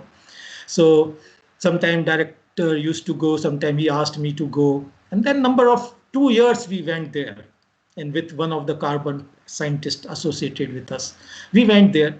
And finally, after discussion and interactions and justifying the role of NPL as a standards, as a metrology persons, we were able to convince them that, okay, for any material or any body armors to be made or the material to be chosen, it has to be tested and calibrated. And for that, no other place can be better than NPL. And fortunately, they gave a lot of money to us also in the group. So again, it was a role of Dr. Aswal, and I was associated with that. Another interesting area he picked up, you see how NPL was changing. Time and frequency, I talked. Simultaneously, we were talking of body armor. Parallelly, we were also talking of environment. So in last 1.5 years, I was associated with environment with him. And we went to give a presentation in front of the Secretary of the Ministry of Pollution, Environment and Pollution Control, CPCB. And there Dr. Aswal convinced them, again, that if any institute which has to do calibration and testing or provide certificate, you don't have any choice except NPL. Because all the infrastructures we have, all the SI units we have in principle. So anything, whatever any institute will do, they have to be traceable to NPL or indirectly traceable to the SI unit. So NPL has to come into place. So why not you directly give it to NPL? So that was the idea behind it. So that's why I'm saying his understanding of metrology was really good. I appreciate it. Because normally nobody will go into that depth to give and convince people that why NPL. It's not that only NPL is a standard. No, NPL has that capability and which is required for this country. And that's why NPL is NPL. Otherwise, if you don't appreciate NPL, then what will happen? We are facing a lot of problems whenever our products are exports. Many times we get rejected. If you remember, rice was rejected. If you remember, in the olden days, the garments used to be rejected. Why? Because they were not properly tested or calibrated. And whatever test was done abroad, we used to fail that. It means our system was not up to that level. And that is where NPL becomes important. So NPL, that way, is slowly growing into that area. And now we are trying to capture all those areas. So I'm sure under his leadership, a lot of things will be there. So this was the second area of the body armor. Then the third area was you talked of defibrillator. And this was again important because again in 2017, if I remember, the Ministry, Medical Sciences Ministry has already pointed out that all those instruments which are to be used, they have to be calibrated. And there again, a group has been started and one of the papers of that has been published jointly with director and one of the colleague there. And that is in the current science. So that was the third area.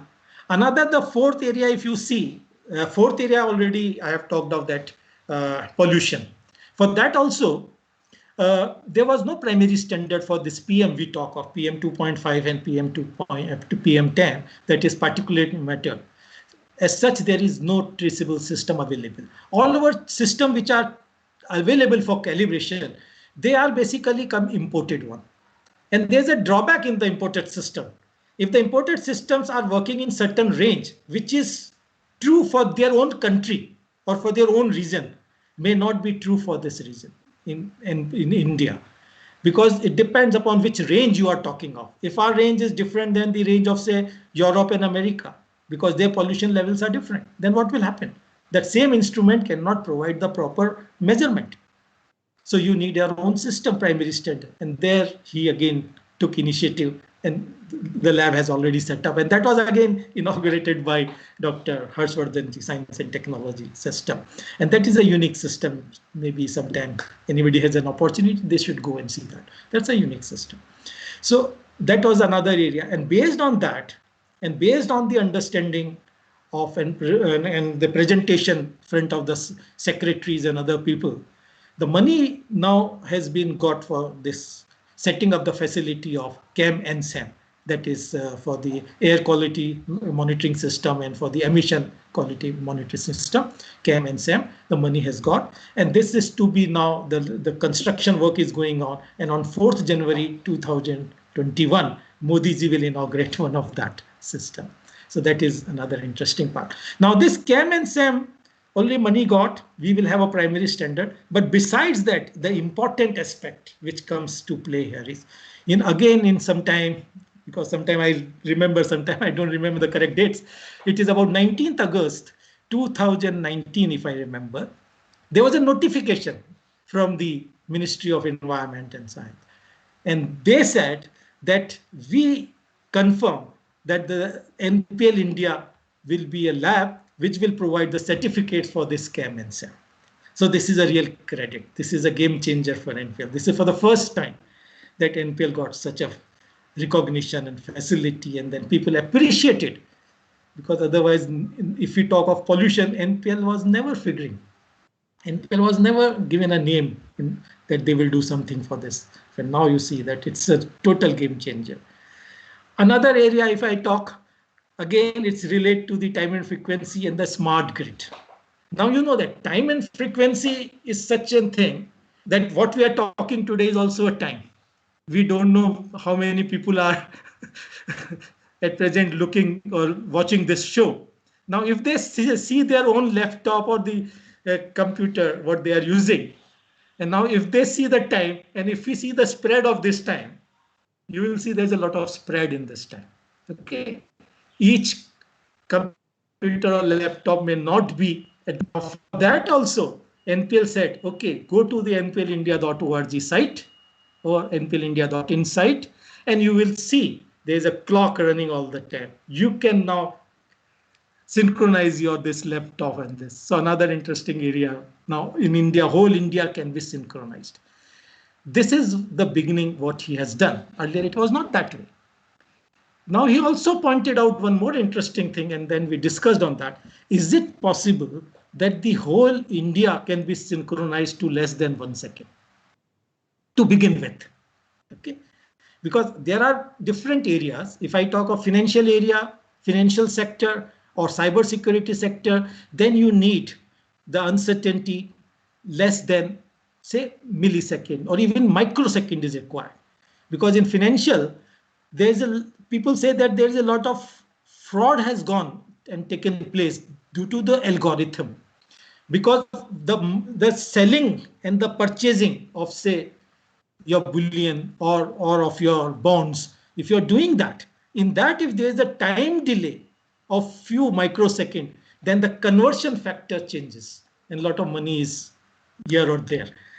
Similarly, cybersecurity has already pointed out that if the time stamping is not perfect, it will not work. For signature also, a digital signature also will need the time signal.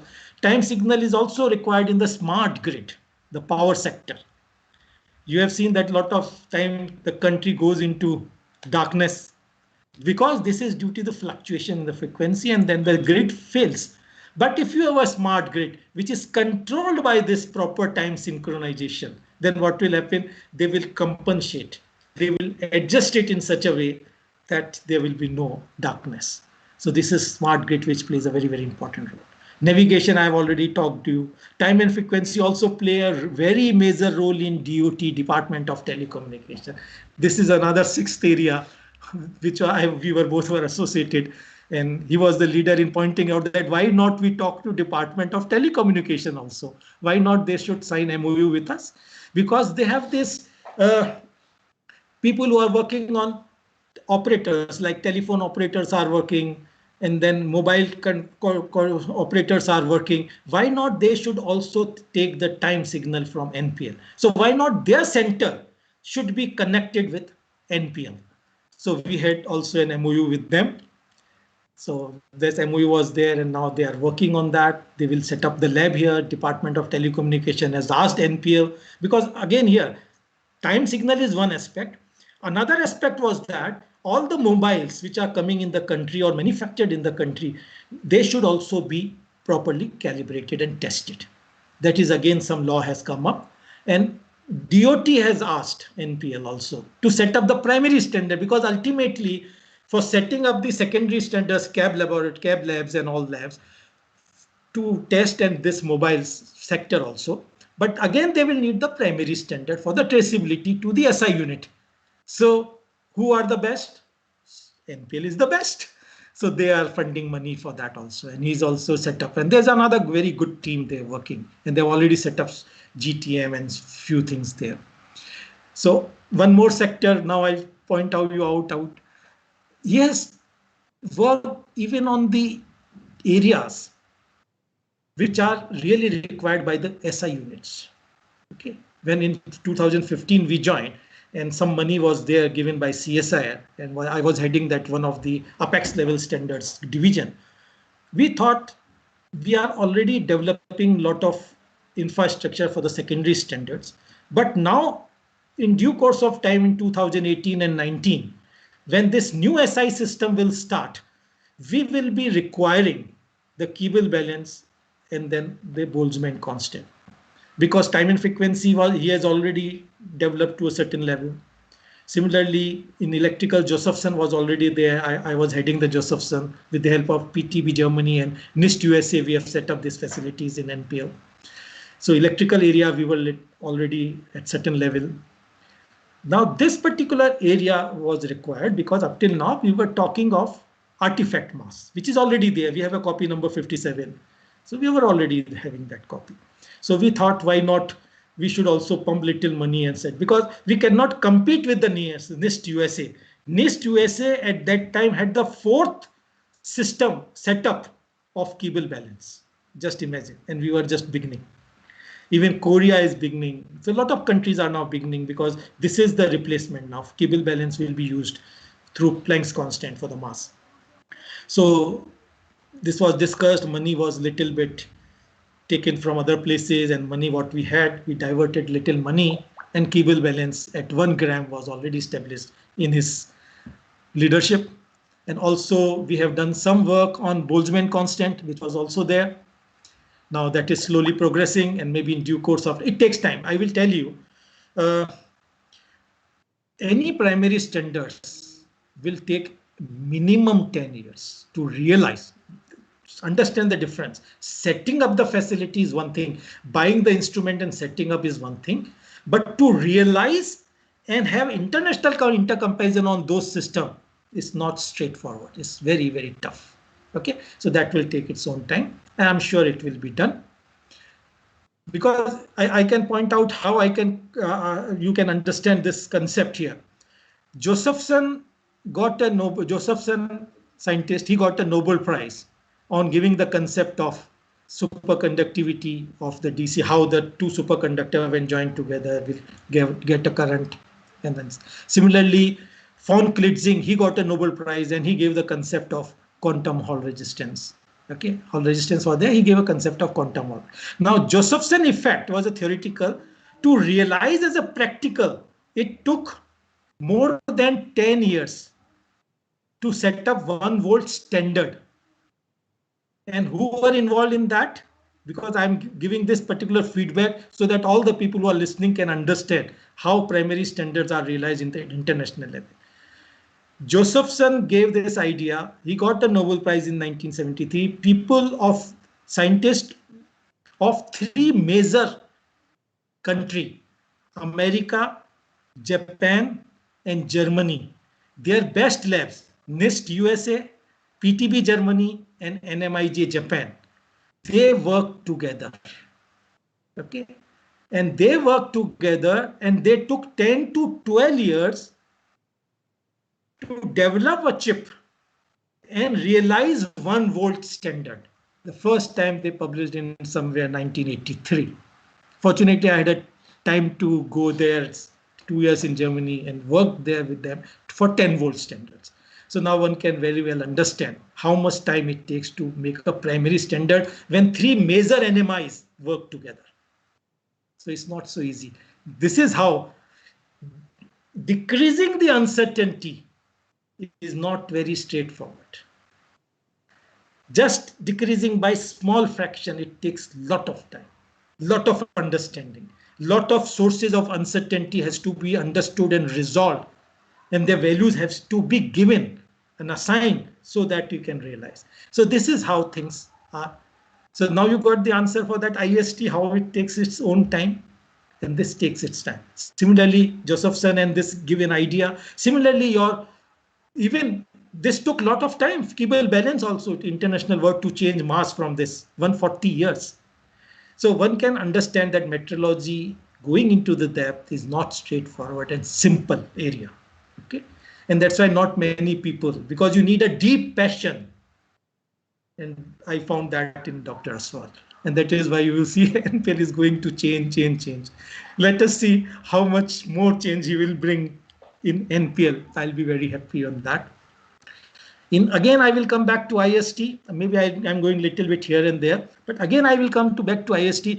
During his period, and when I was heading that time and frequency, we also had training courses started so that people should understand how this dissemination and how to really use the time in their own sectors. And for that, you will be surprised to know that the first client for us was the State Bank of India, because they also understood that for the time stamping, for digital signature, for the transaction, they need accurate time. And they should understand, their officers who are working in technical side should understand that what time is, how it is calculated, how it is understood, how to realize it in long run. So they were the first. DOT came, even Indian Air Force came to us for the training, another person. So you see, all sectors slowly started realizing. And this was only due to his going and giving the awareness. And certain sectors what we developed at NPL, then people really took it seriously. Otherwise, time, so everybody is using time. Everybody is using time. What is uniqueness in this time? But now they understood that with due course of time, if accuracies are coming down, if you are using them for the latest areas, then this is important. Even now you see, even home appliances he has just touched. Okay. Now even in home appliances, if you see, if you want to interconnect each home appliance, you can use your mobile. You can use your Bluetooth, you can use your infrared, and for all that you need what? Time. Internet of Things has already started. So Internet of Things is another area where all the time signals will be important, how to sync with each other. If the variation in syncing is too large, they will not connect. You will say, okay, my microwave oven should on, it will on the refrigerator. So this syncing and this combinations will become very important in due course of time. Things are changing so fast. Then artificial intelligence again will require all these things. So you see, you pick up any area. When we say metrology is to be used in any area, any disciple, any field, similarly, time will be used by all the areas in the world. You talk of anything and ultimately, directly or indirectly, time will come. So I will say that time will be the leader. Any country which will have a very good time system, they will be the master, because it is already studied and analysis has been done and data has been procured that any country which is a developed country has a developed metrology. And in due course of time, it will be the developed time. You see, I can add up here. China is one of the very leading country in terms of the time management, and they have worked so hard in last 10 years that they are one of the fewest country in the world where they will have 30 nanosecond accuracy time spread across the country. It means what? It means not only they will be talking about the 5G, they will also be talking about the 6G. In 5G, the time synchronization requirement is 65 nanosecond. In 6G, it will be 30 nanosecond. all your cyber physical system and quantum communication system will require a few nanosecond time. And therefore, the vision which we had that point of time to have our second arms like ISRO, like legal metrology, like DOT, like banking sector, like Indian Air Force, we also envisaged that we should have a fundamental R&D taking place at NPL, where not only 2.8 nanosecond, it should go to sub nanosecond. And in fact, that point of time, we also proposed a center of excellence. Unfortunately, that is yet to be funded. But if we would have got that funded and worked together, I think India would have been a step ahead of the rest of the country. Unfortunately, that was halted because of the lack of funds. But please do watch. China is going to rule everybody because they have got a much better control over time across the country. And you see, again, time is not only for this earth, we have to look for the beyond the earth, beyond the globe. And as I said that since the SI units, they have been redefined in terms of the fundamental constants, mass, for example, Planck constant. It means what?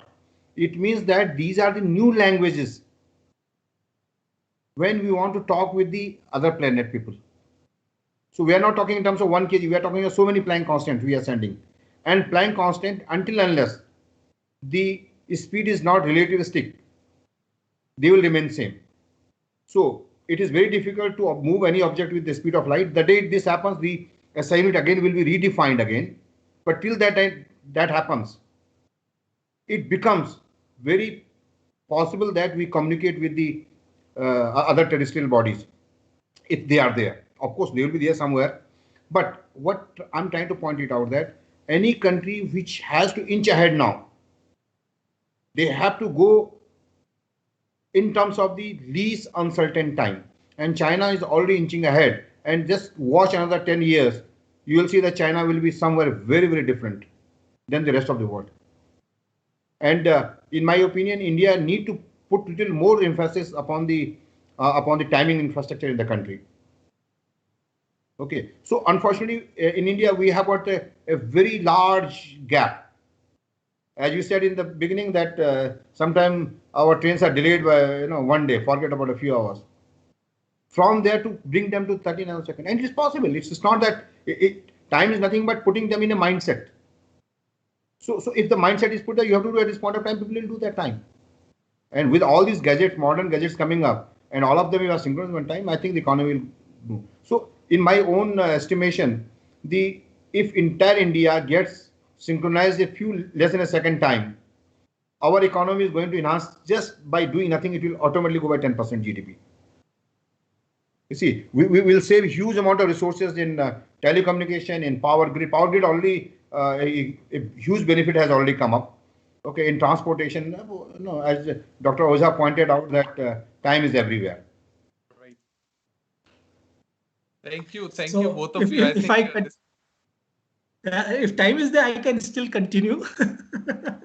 we are already have passed quite a long time. I think we have to.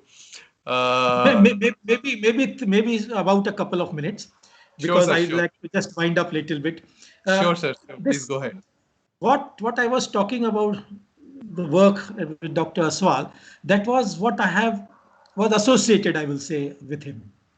But besides that, also simultaneously, in other areas also he has worked a lot. Okay, so I will a little bit point out, because to make it a complete scenario, because the other people are scientists are not there, but at least it's my responsibility to do that also. So these are the areas where we work together, associated together. But other areas also he has done remarkably well. And one of the areas is that LED characterization. That again, BE, Ministry of Energy and Power, they have funded money now. So that because all these LEDs we are talking of, they should also be properly calibrated and tested. So that area also, he has generated a lot of money, and the team is working on that system very well. Besides that, he has also asked one of our scientists and his team, and his idea was that why not we should have this waste material should be utilized properly. And for that, he took a really good initiative. And I'm sure if you Google and see, you will find that NPL is also one of the leaders in generating using this plastic waste and making the bricks out of it, and also contributing to roads and all those things. That also area. Because these are the important area. That's why I took a couple of minutes more now, because otherwise this will just pass away like that. So this is one area where he has done remarkably well, which is patented, and a lot of work has been done in that area.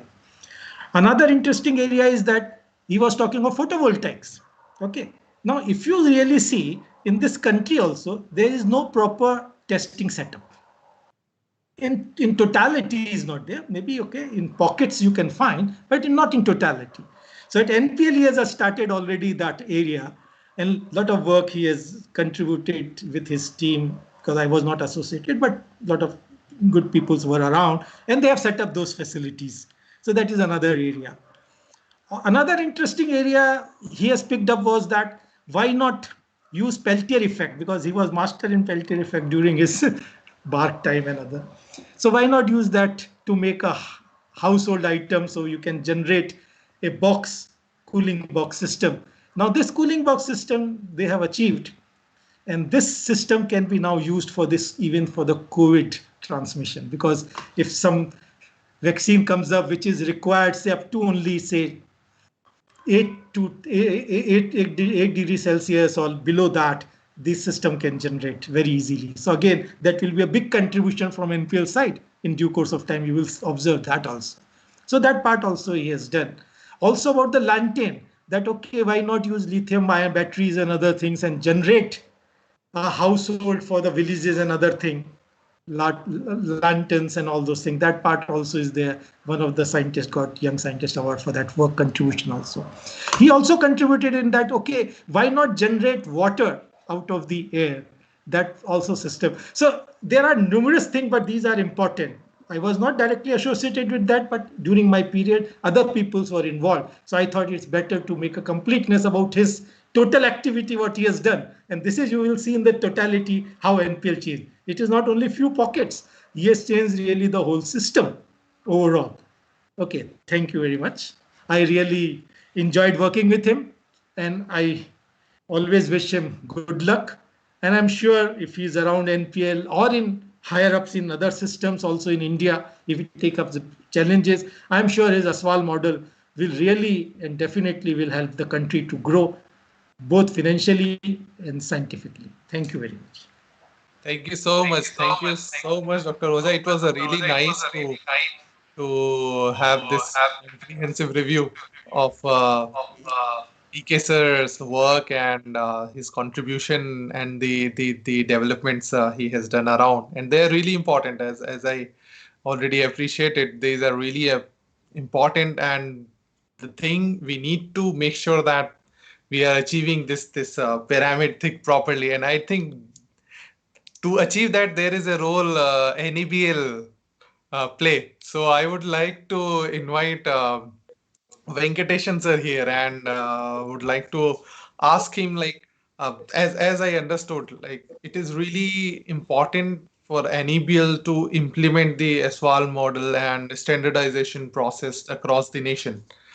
So, like, if I consider the today's scenario, we are living in a COVID era. So how important it is, say for example, in the area of healthcare, if we say how important it is and how you plan to do it across the nation, if you could highlight some of that part. Over to you, Sir Venkateshan, sir. Thank you. Thank you. Continuing with what Dr. Roja was telling, the persistence in him, always he tells that metrology, whatever others are telling, he is focused on that metrological traceability and how that pyramid things has to happen, because number of times he has told, and he was very much keen in establishing a secondary level reference laboratory so that the pyramid is being properly maintained. And he had informed us also, now we are setting up committees that a secondary reference standard laboratories will be coming up, And once this committee tells us about the uncertainty level, we had this echelon level very long back, but we discontinued that for different reasons of making the people's or the laboratories coping up to a higher level. Now we are bringing those things back after his involvement, and he has explained us whatever the accredited calibration laboratories are doing, they compare with each other, and the circle is going around there only. And then we tried to, he told many number of times where sometimes we agreed, sometimes we didn't agree. But then when really we took up a case study and found out, then whatever he has told was true. We promised him, no sir, we will ensure that it is coming to NPL for getting it calibrated so that the traceability is being maintained properly. That was the first initiative what it happened with respect to maintaining the traceability of standards. The second one, same way in physical standard, how it was there, the other way also in chemical standards. The CRMs or the BND, what he has talked about. Again, same example what he gave it to us in the board meeting. In fact, the first board meeting I remember, he started asking about the metrological traceability and whether all your accredited laboratories are having traceable to SI units. So that was the question. So we told, yes, sir, it is there through a reference material. And then when we really went ahead on finding out the certificates, there were brands. They were not available. Those are all the reality what it was there as a difficulty is concerned. But the point what he made about the traceability and what is that we need to do to achieve and the support what he had given, I mean, that is the very big, tremendous support. Without that kind of support, maybe we will not be able to achieve certain things or the goals what we need to do, maybe that would have not been done. In fact, Dr. Oja very precisely told the way he supports and the way he ensures things are being done. And really to understand the particular logics what he gives, we also really need to know the subject and then be able to discuss with him to find out what exactly he wants it and we need to do. So that was very, very important and need of the hour. That was the logic there. The second thing, when you asked about healthcare, I remember regarding this RT-PCR thing. In fact, it was a lockdown situation, and ICMR was telling that all the labs should be enable accredited. So that was the situation there. So then we were doing on-site assessments. Our assessors were reluctant to go out, or we will not be able to go out. So that time we were thinking about a remote assessment, and then when we made a model. So I requested him, sir, this is a model what we have created. Why don't you see this, and then we can go ahead on doing it. As a chairman of NAPL at that point of time, immediately he agreed. There was no second opinion at all. And he was present in the opening meeting for the first particular assessment, what we did on site, through the remote. And the moment he saw the way what we are doing it with the quality involved into that, without compromising anything, he immediately appreciated. And he told, now you go ahead on doing that. So that's a big support at that point of time, where you have a freedom to do that particular activity. So that's a very big support. And the same way he again asked us, because when I was there with, went to NPL, he told, see, these are all the claims what are being made by people. For example, either it is a PPE equipment or this UV rays, what it was been coming on that equipment. So where is the traceability available for this? What is that you people are ensuring it? So then we had to work on about that. And then when we did an assessment to check those things, and then we ensured that things are there. So wherever there were doubts or wherever there was an issue, so then we referred back to NPL and they did that particular activity and they have demonstrated that. So the beauty with his activities are, he's very clear and persistent in finding out or telling us that this is what needs to be done, and he ensures it is being done. In fact, regarding this pyramid is concerned, he was telling, for quite 1 or 2 years. This year, the New Year day, he gave me the presentation of that gift. It says, see, this is the model. So that is there into my table, and the day, every day, I like to see that and ensure things have been happening on that. So once we completed about the committee of forming it, now we are working on, really it is a very tough task, but it is easy in the sense that we need to do it. But how we will be able to achieve it so that existing players, all the accredited laboratories are also coming to a common goal, and then they also need to have an acceptance onto that, and they also need to be brought on board. So on physical standard, this is the one side. Other standard, if you see on chemical standard, again, the very big thing what he has opened out is partnering with the private organizations. There are reference material producers who immediately gave the helping hand to them, gave them recognition to them. MOU was being made, and the traceability was being given to them by NPL. Those are all very, very big things actually. So whatever the accreditation we are giving in the country, the main support is from NPL. Without the support of an NMI, whatever the accreditation we are doing, it becomes meaningless. In fact, in his model also, he has written it very, very clearly. Enable accreditation, whatever it is, the main principle is about wherever metrological traceabilities are there. Yes, these laboratories, testing laboratory, calibration laboratory, medical laboratory, anything, whatever it may be. So the traceability part, metrological traceability, importance of National Measurement Institute, and how things should work, the chain, that needs to be ensured. So many times we speak, but there is a reality what he has did it, demonstrated and shown it.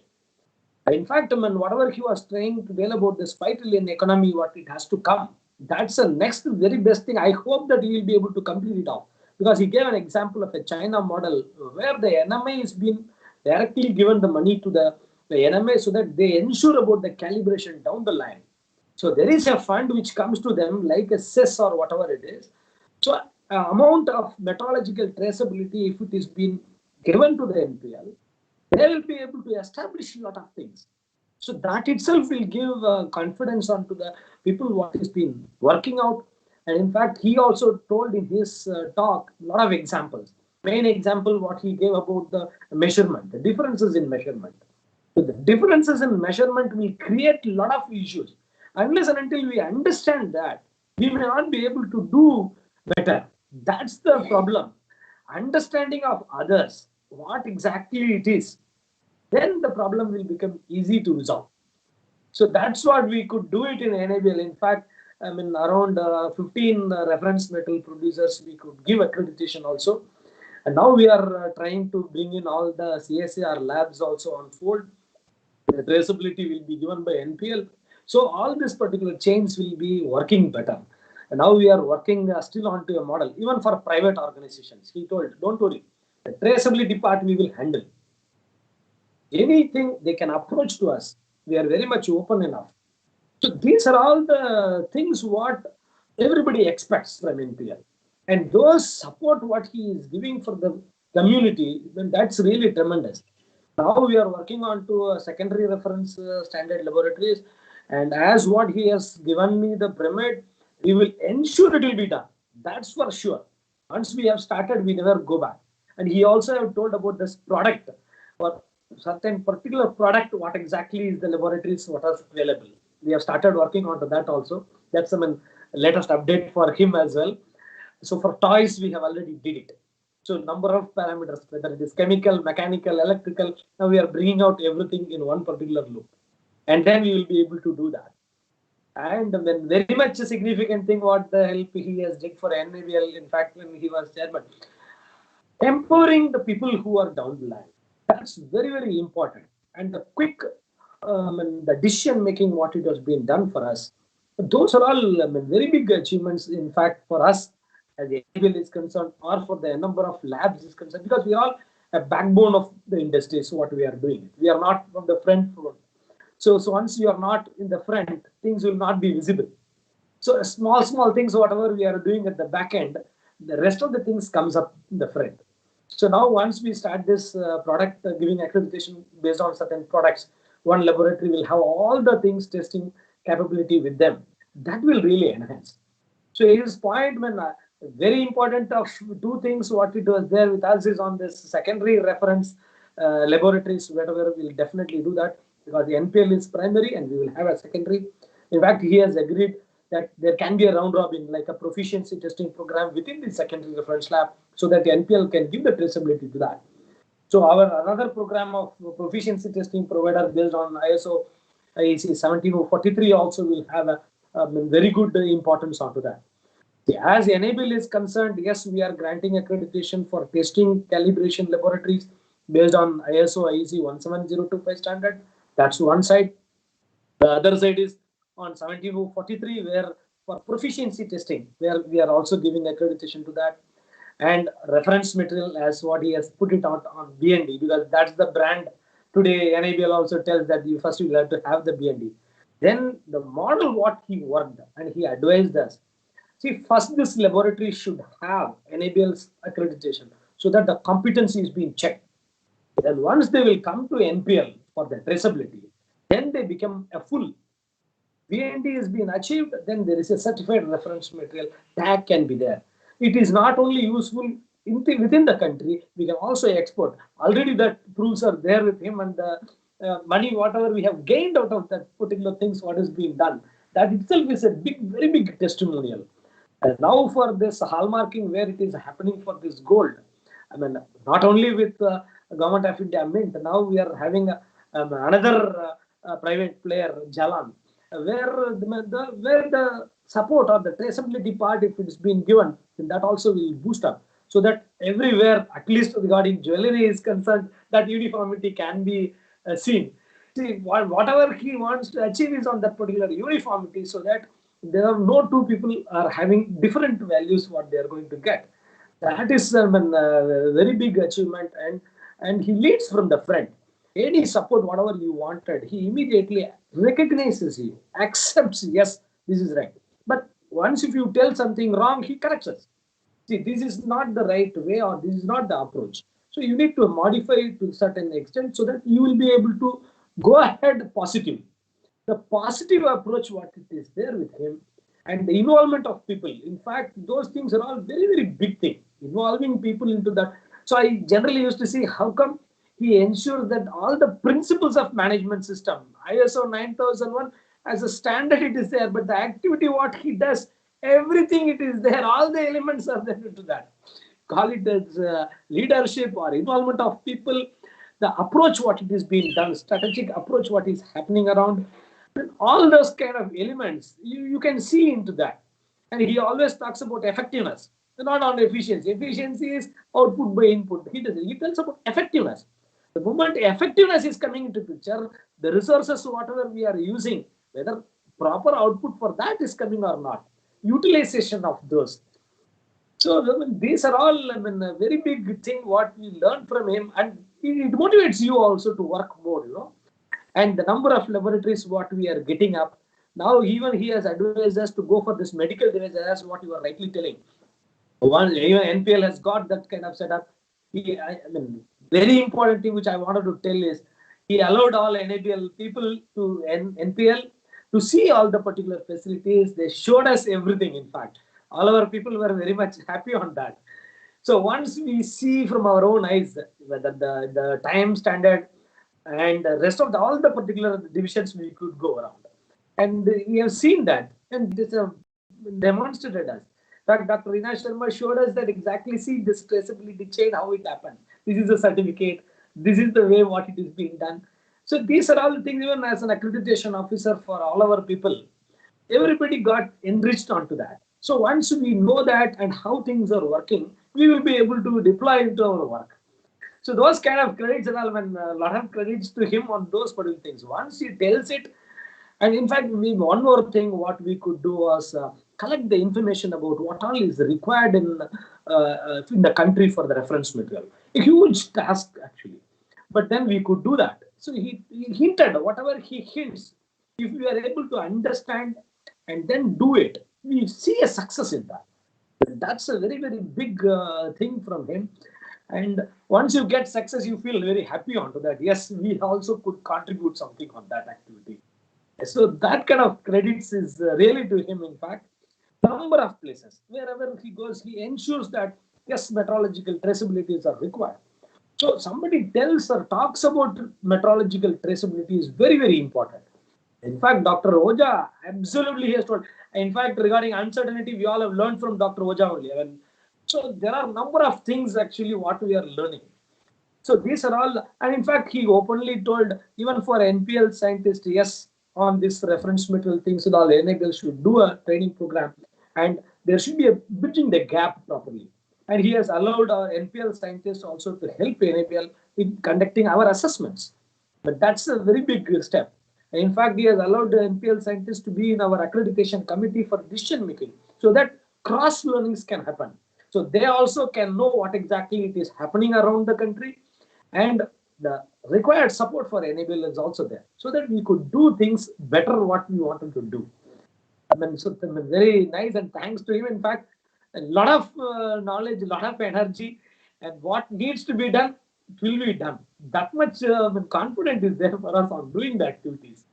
And in fact, this kind of programs, and it will go up, and hope, as what rightly he told about this V&D, number of reference material what we are importing today, the scenario is going to get changed fully.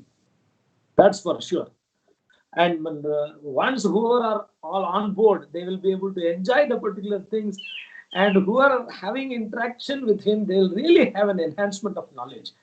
So I'm only jealous that about many of the people where they are not introduced into these things. I'm very, very happy that I got introduced to him and I have access to him to talk and then learn number of things.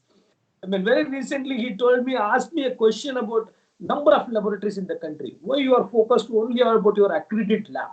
Why shouldn't you think about other numbers? How much are there? Find it out. In each area you try to do. So when I saw back, we couldn't. I told him, sir, sorry, I don't have that kind of data. Now I will do that work. So once you do, these are all the thought process what he gives it to you, that so that you do it. So once he asked the question, well, there can be something behind that. So try to find it out and then try to do it. So once you do it, slowly when you start, at the beginning it becomes a little bit difficult. But once you understand what exactly is the problem and why that is being asked, then it goes ahead on the chain. I should also give him a credit with respect to this, our new MELT program. That is on medical entry-level testing program. So what happened was how you will be able to do the accreditation quickly. Without compromising the quality, without having any kind of issues with anybody, how will you be able to check the competence? That was the point what he posed maybe a year or so before. Slowly we started doing a kind of quality assurance scheme, but that didn't go off very well. Then a new model we cropped up, and I asked him, sir, based on proficiency testing, can we grant them accreditation? When we told him about the competence and no compromise in quality, he accepted immediately. The first instant, the support what you get at the beginning with your ideas, that is tremendous. And then he told that how will you ensure that things are happening better? So we gave two options. One is on geotagging the particular lab where it is present or not present. And the other one particular things what we did is that limited scope, not any ABCD scope, so that the common man are getting affected. So scopes are being limited under medical. Once they will be participating in a proficiency testing program and they are successful with it, we can extend the accreditation. So that was one very big new initiative what it has happened very recently. And now we are focusing on to that, where at least we are expecting somewhere around 5,000 plus laboratories to come into the picture. In fact, NACO labs itself are there so much onto that particular manifold, where they are all already competent but not identified. Now with legal methodology, we are making a step. So that's also again, wherever I round out, the starting point will come to him only, because the initiation is from him. The ideas we have taken it from him. We are trying to work out on that and trying to do something on that. But the important is what he tells needs to be understood properly. Once you understand what is the problem, then yes, certainly we will be able to succeed on that. Because many a times he has shown it, and then we could prove that particular thing. With legal methodology, I think we are a little bit slow. I hope that also I'll be able to complete it. Because once they are also onto the board, whatever he has thought about that particular area will get completed. And it will get completed also, because everybody are positive onto that. And even this the common public also will get used for that, because the stamping or verification, these are all processes that is quite difficult. So once they start recognizing NABL accredited labs and open up for the private, then that also will get enhanced. The system will grow up. The traceability concept of metrological traceability to SI units through a National Measurement Institute or NPL India, that dream will get definitely fulfilled. I hope he will be pursuing onto this concept of maybe a China model, maybe, but getting a money from a common man or anybody as a CIS or something like that for metrology. So that what happens is they do the calibration by mandatory. Even if they don't do, the user will ask, please do it. Today, what is happening is that user's choice whether I will do it or I will not do it. So tomorrow the situation will get changed because already we are paying money, please do that. So they will have to make all that particular things, everywhere calibration. Yes, it has been done, it is free of cost, but the cost they are getting it from another source. So once that kind of system is going to come, everybody will be cautious on that. They will be very much open up, oh yes, calibration needs to be done. Whether whatever I am taking, whether petrol 1 liter, whether I am having 1 liter petrol or not, whether I am getting 1 gram gold, is that 1 gram or not? So everything will be matched, whether it is a shopkeeper or whether it is going to be a scientific place, everybody will come in line with that. I also remember he was talking to us, or he gave us an idea, you should bring in all these university or technological academic people in the board. So because they also have a laboratory, there are students who are also learning. So they also should know the importance of metrological traceability, accreditation. Once they are accredited, the chain is being developed. Absolutely, the confidence will be there on the results, whatever it is being given. So that is also a concept where we are working on. But he has a lot of ideas, whatever he expresses. The only thing is that we need to understand it properly. Once we understand it properly and try to do it, we'll be able to achieve it.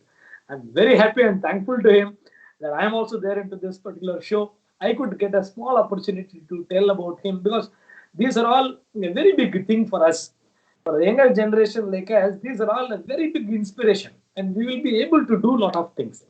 So that's a great thing, and thank you so much. And I should wish him a lot. In fact, I got a lot of things, maybe a small particular duration, but we inspire him a lot and we take up a lot of points for him to do a lot of things. Yeah, that's my point on your question, what you asked about this RTPCR. We are now around 950 plus labs we could do an accreditation through only remote or by online assessments. And no physical visit at all for the labs. More than 1,200 assessments we did it, and 950 we could give them accreditation, and balance portion they have been denied, but quality wise they again get trained and then they come up and things move around like that. We are also hoping for 1,000 marks. And then it has to come 950 plus maybe another 50. It may take some time, but certainly it will come up. The growth of the country's confidence on the particular system, that's more important. So that credit I should give it to him on that particular thing. The way what he has told us, motivated us, and then doing it actually, making it happen. So I need to tell him persistent. So he was persistent on yes, metrological traceability to be done, and it is being done. So maybe a year or so, you can see that secondary reference labs getting created around. That will be done. That's it from me. I mean, that's something what I wanted to tell. What are into the mind I have told it. Thank you, sir. Thank you so much. I think you have rightly mentioned and you have already clarified the role of NEBL. And I congratulate in advance for your 1,000 mark. I am hopeful it will be coming soon. Coming back to DK sir, you started your journey from BARC. I'll not go into that part of detail. I'd like to hear it from you. That a quick recap of your inspiring journey from a small town to the capital today, via Srinagar, Mumbai, Japan, France, and Israel, so to say. So, if you can give us a quick recap about it, it will be nice to hear it from you. Thank you, sir. Yeah. Somehow I have learned that from my parents, particularly from my father. You live in a day and think positive.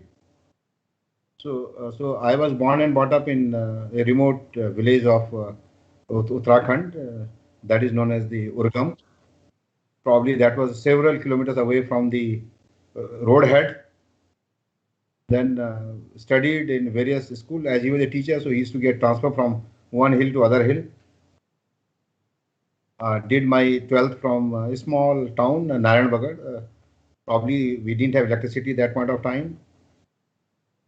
Then my journey was because I need to go for graduation, so my father took transfer to the Srinagar, Gadwal, and that was a university, and that's the first time I met with the light, night light, tube lights, bulb lights, and that was a really big change.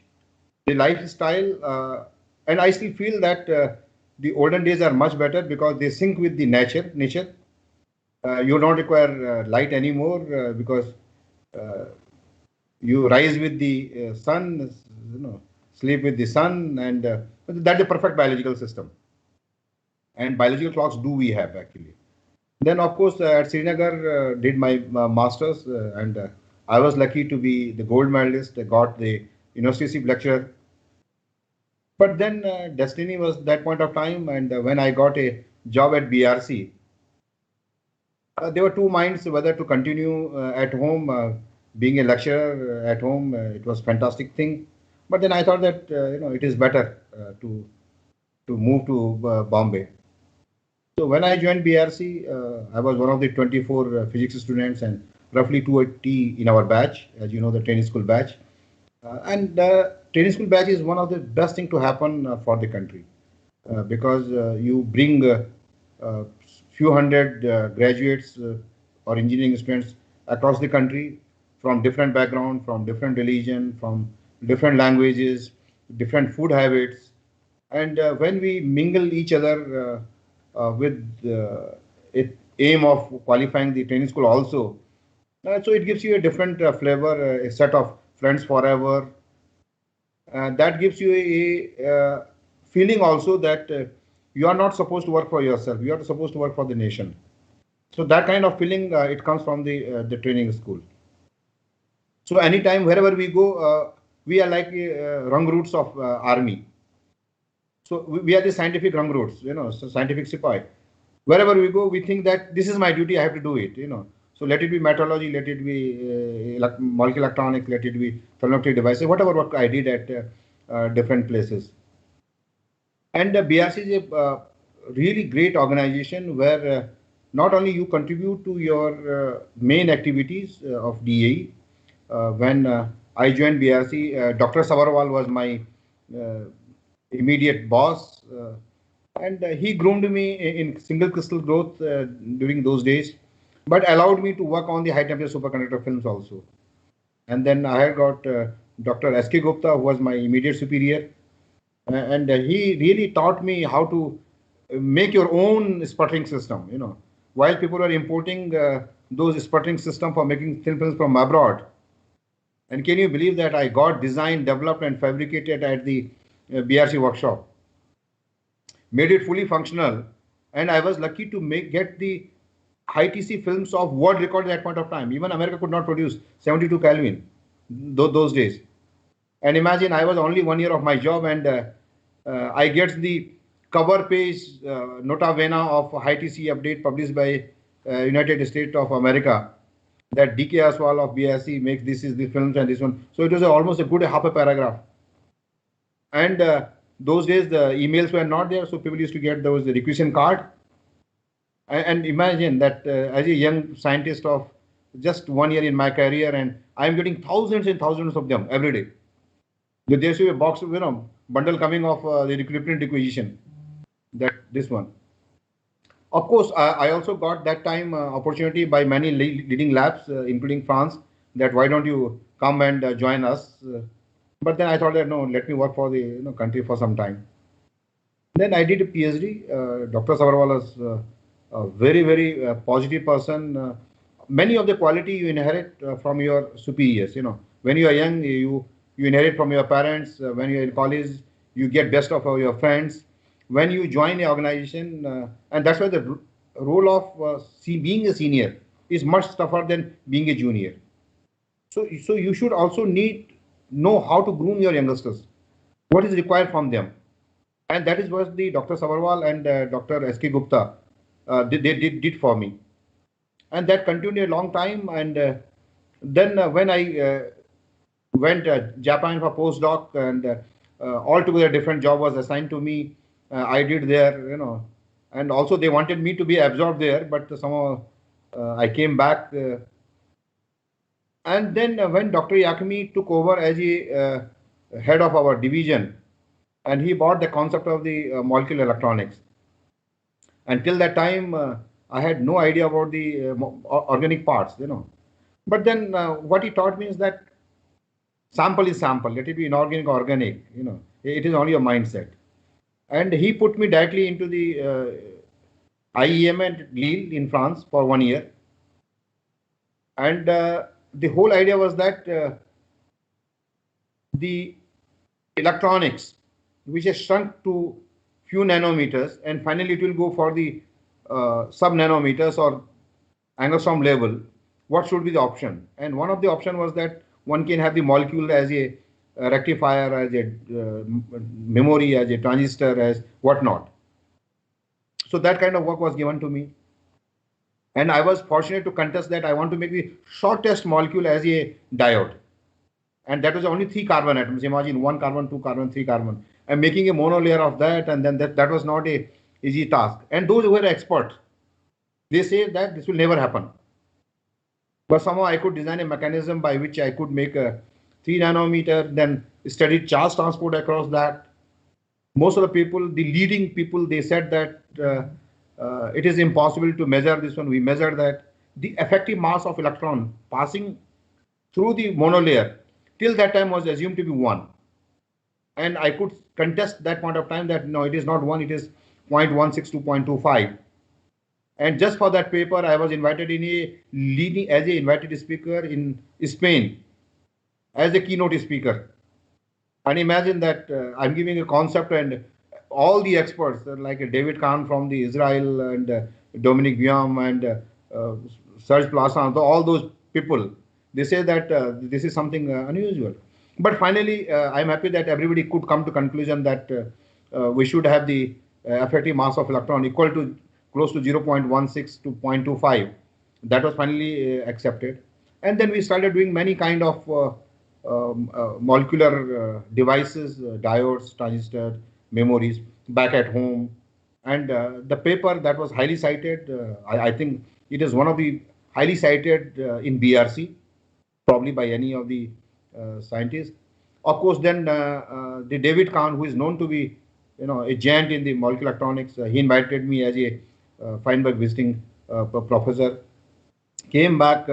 Then Dr. Yakmi suggested that why let us not work on the solar cell, this and that, while we are working on our main goal of gas sensors, which were required for the heavy water plants, the thermoelectric devices, which required for the ISRO and other but they are long projects, no. So the difference between the fundamental science is that they can be closed after publishing few papers. But when you want to have a device, so it need to go a very prolonged years. So very fundamental science, like redefining the SI units, and a conventional technology, they both take long times. But publishing paper can be short term and can be quickly rewarding to you. So I was fortunate to have good bosses like I said that Dr. Savarwal, Dr. S.K. Gupta, Dr. Yakmi, and many colleagues. I was very fortunate to have a very, very good young students. I around 18 or 20 PhD students, they worked with me. All of them were very fantastic. For example, when there was a magnesium diboride superconducting came in BRC, and that was a new superconductor. We got a new superconductor, and when we realized that probably this MgB2 can have the 2 band gaps, but we didn't have a low temperature facility at BRC that time, below 77 Kelvin. Do you know what we did? Since morning to evening, we did experiment, and then I spoke to the Professor L.C. Gupta at TIFR that, look, we have got a very interesting signal coming up, and we want to do experiment. He said, when do you want to do? Say that you give me today, we'll give you today. We'll do today. Can you believe that in a Tata Sumo, we carried the entire setup, and just we went there and just inserted our sample in the chamber, and everything was ours one. And we are very fortunate that everything worked there. And 2 days, 2 nights completely we worked the experiment. And we were in fact very first to observe the experimentally two band gaps, so called the entry reflection. We got two band gaps. So BRC is a fantastic place. It gives you the opportunity to do fundamental science. It gives you opportunity to do the work for the nation. I was fortunate, they allowed me to go everywhere across the globe, in US, in Israel, in Germany, in France, in Japan, so those kind of freedoms were given. The outcome came, and the culture of working together, understanding problems, solving them together, having a kind of good discussion, so that finally we lay out. And it is not that kind of hierarchical system. In fact, when I joined NPL, so since I got those kind of things from my bosses, obviously I was like that, ready to talk to anybody, this and that. So many people, they used to come to me and say that, as an NPL director, you are going too low to talk to such, junior scientists. I said, come on, they are the scientists. We need to talk to each other. We need to understand their problems. But I will tell you, the level of outcome which NPL scientists have shown, many of the projects which are highlighted by Dr. Ojha, one of the things which is a very, very fantastic is the our own ink for security notes. As you know, that the pigment we import. And once we gave this challenge, because India had a long-term project of making this ink for our own currency notes. And it was mostly dealt with the mind view of the chemistry point of view, because they think ink, and then they think that ink means the chemistry. And unfortunately, 25 years ago, we had this project, and somehow the color shift, where you tilt the angle and you find the color shift. Now we have got gray to green shift. And we say that we'll make our tricolor orange to green shift. We have already done that. Now it has gone a very advanced level. I will not disclose that all those parts. But that was a hardcore physics problem, and we could demonstrate that. Not only demonstrate, we could convince the government, India government Mint, that this need to be done. And hopefully in a few years' time, India will have our own security ink, and with our own choice of colors. As of now, we are bound by their choice of colors, because and they give us a very expensive. So what I'm trying to say is that the India has got a large capability. These Indian scientists are really great. So they need to be groomed into two fashions, the way I was groomed at BRC. Number one, be honesty, work hard, be passionate about your work. Okay. And do whatever you want to do. The freedom should be given to you. And what I have learned at NPL, all those hard work can give you much more higher output and correct results if all your measurements are traceable to SI unit. You see, probably even in BRC, our outcome would have been many-fold higher had we understood the concept of metrology. And when, as a director of NPL, when I visited many of the labs like ISRO has got a metrology lab which is as big as NPL1. You see, so the reason is that if ISRO is becoming so successful, because each of the component has got a quality assurance, each of the component has got traceability to SI unit. Otherwise, they would have not gone directly to BIPM that we need time, Indian Standard Time from you directly, because we are unable to get at NPL. But I am very happy that now we have got that capability. We are giving them. So, and ultimately, it is not ISRO versus DAE versus NPL versus anybody. We are Indian. We are taking the taxpayers' money. It is our responsibility as a scientist. And I am thankful to BRC that they have put me into NPL, because that kind of rotation among the various departments is mandatory. I should be a part of NAVL. NAVL should be part of this one. Some of the NPL scientists should go BRC. BRC should go to ISRO. ISRO should go to this one. Somebody should go to academia. So that kind of in-house churning should be there. Otherwise, what happens that we remain in the shallow, and that can become a problem. So these are some of the ideas. In fact, when we study the Aswal model, so indirectly it also tells that we also have to rotate among ourselves in those 4 helices. We should not get confined to only one helix. So industry should go to the academia, academia should go there, and that kind of mechanism should be there. And this happens even in Japan. This happens in the most developed nation. I have worked in Germany, you are in the France, you know that how the CNRS, the industry people are worked in the university system, how the university system works in the industry. Okay. And the beauty of developed nation is that they don't worry about the meteorological traceability, because this is the first thing they have established. I always say that, like we have got highway for driving the car at the 120 or 140 kilometer per hour. If you want to improve the economy of the country, you should have that meteorological traceability network across the country. So that is the highway for the economic growth through industrialization, through science and technology. Yeah. Thank you, sir. You have rightly mentioned it. This is very much important, and this interchangeability and the linkage between all the organization is very much needed. And here I would like to invite Dr. Vinod Aswal, who is your brother as well, and would like to hear from him something, some stories about you and how, like you have already mentioned, it's your responsibility on how to groom your youngsters, and I'd like to hear from him, like what he think about you and some nostalgic stories about you. So, Dr. Vinod Aswal, over to you. Thank you. Thank you. Actually, I can talk about many stories, but because of shortage of time, I would just talk Sure, about sir. 2, 3 things. The Sure. first thing is when he was young, maybe around 14, 15 years old, he wanted to become a fast bowler. And when he was 14, 15, I was around 9 and 10. And how he wanted to check his speed, he will ask me to pick up 10 stones. And as a kid, I was not liking why he's asking me to pick up 10 kids. And then we were in the hill area, so he will take me to the roof, and then he will say, okay, I will throw ball and you count. So from the roof, it will go to the field, and then 1, 2, 3, 4, up to 10. It was too much for me. But then I can understand now that he was wanted to check the accuracy of his speed and also my precision. So you can see that this meteorology, the seeds were there from that time. So I am happy that he is doing good for the country. And second thing is he has been a role model. And I think when he was child, he was good in his study. He had no complaints actually. So maybe he was not fighting with the other kids, unlike us. And we were just asked to follow him.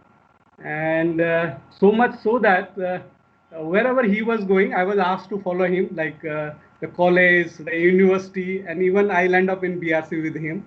And when, let's say, in the class, there will be attendance or we'll introduce ourselves. When I tell my name, I am Vinod Aswal. Oh, you are brother of Dinesh Aswal? He did very well. So it was to put too much expectation on me. And I hope I live up to expectations. But sometimes there were little embarrassment. I will tell one story. That was Dr. Yakmi. There was one conference and he took me for some work with him. And 5 minutes he was something. I was quiet. I didn't reply him. Then another 10 minutes he was expecting some answer from me. I didn't answer. And then he has to say, oh, you are not DK, you are Vinod. So it is like that. And then the last one I would like to say about is that he's been very fond of watching movies. And when he was doing his MSc, so his way of study was very different. So I would not see him in the evening at home. Mostly he was going with friends or in the hostels, and he was studying with them. But interestingly, every day morning he will say he has watched a movie, because those days there was no mode of entertainment. So there was a lot of craze for the movies when they are coming in the theater. But he will tell me that he has watched a movie, and at the same time he will say me it was not a good movie. So maybe he didn't want to encourage me to go and watch a movie. And I was in high school that time. So somehow, because whenever we could get him money, then he was seeing 9 to 12, but we were seeing it 12 to 3. We were bunking class and going movie 12 to 3. And one day when I was just coming out from theater, and then I see he's very close to me. He was coming from university, and it could be around 5 to 10 meters. I thought he has seen me. I ran away from there, went to home, changed my shirt, and took the book as if I am there. I said, when you say that you are coming out from theater, I said, no, I was studying. And also changed my shirt, so that I say, what was the color of the shirt? I will say it is different. But when he reached house, he didn't say anything. So then I realized maybe he has seen me. He wants me to correct myself and also take responsibility. And after that, I didn't watch any movie. And he has been like that. I mean, he will others to take correct them and take the responsibility. And I think at the end I would say he's different, and he has many more years to walk. And I'm sure that his best is yet to come. Thank you. Thank you, sir. Thank you so much. I think Dr. Yakmi is watching this show, and he has been on our show on second episode with Dr. Banerjee, and I'm pretty sure he must be enjoying the conversation now. You have rightly mentioned the his passion for movies and cricket as well, because we had, as I was mentioning, we had the message from Dr. Arvind, who happened to be your PhD student, and he was the one who actually initiated your presence here on Being Informal with, and he is also the project manager at IYNS, and he mentioned one incident where you organized one live show of I don't remember the World Cup on a projector screen with all the people you had around. So it's interesting to find all these aspects about you. Before moving to my final question, I have one quick thing. If you can share that on your 50th birthday celebration, you wrote a poem about yourself or something around. If you could share that, it will be nice to hear from you. Yeah, and actually I don't remember that exactly, but I keep on writing. Sometime whenever I feel. I don't remember exactly what that poem was, but the essence was that it is a time and it will flow with time. I didn't require anything from the life, but I will get what I am destined to be. So something like that, it was like that. Okay, कि जिंदगी में मैंने कुछ चाहा नहीं था फिर भी मिल गया, चाहा नहीं था फिर भी मिल गया. And eventually whatever you do essentially requires your focus for doing something which is good. Okay, and once we do that, things automatically goes in your favor. Number one. Number two, we are human being, which I always say that the universe started with a singularity. Some point of time it will collapse again, and the time period is the trillions of years. Now we are in a time zone which looks like a linear time scale, and our lifetime can best be 100 years. Now when you divide that 100 years by the 1 trillion years, you see what is our existence. So that is too small time to do something which is negative. That is a too small time to think only about yourself. You see, so we have got a more responsibility that when we have got that level of education, when we have given that kind of facilities which are given, compared to those who do not have yet. Okay, so at a broader level, we have to think from their point of view, how they can be elevated up. In fact, the United Nations, the 17 sustainable goals, no poverty, gender equality, all those 17 sustainable goals are aimed at that. Now, what I always emphasize is that it's not only the progress which goes in one direction. You see, one has to look for the sustainability. Again, the planet Earth is not forever. Long ago, when the plastic was evolved, everything that okay, we have saved the trees now. But now, when the plastic has become a nuisance now we are worried about how to dispose of the plastic. So, in fact, that was one of my projects where we started recycling these plastic waste into useful tiles. So the science and technology need to be sustainable in nature. So whenever we do a research, we have to also look its impact. So in that Aswal model, the environment also is inbuilt. So essentially what we are looking for is sustainability. And what that model is not a different model. It is only put properly in the word, which nobody else has put in the word. But otherwise, the essence of that was already understood by everybody. You see, if ISRO is so successful. Ask them why they're successful. Because they have got the metrological traceability of each and every parameter in their kitty. Those who not become successful essentially is because we didn't have that kind of concepts. And the measurement, and let me appreciate those who started the meter convention. Meter convention was started in 1875 with a motto of measurements for all the people for all the time. So look that 1875 meter convention where those people, those scientists, they thought of it.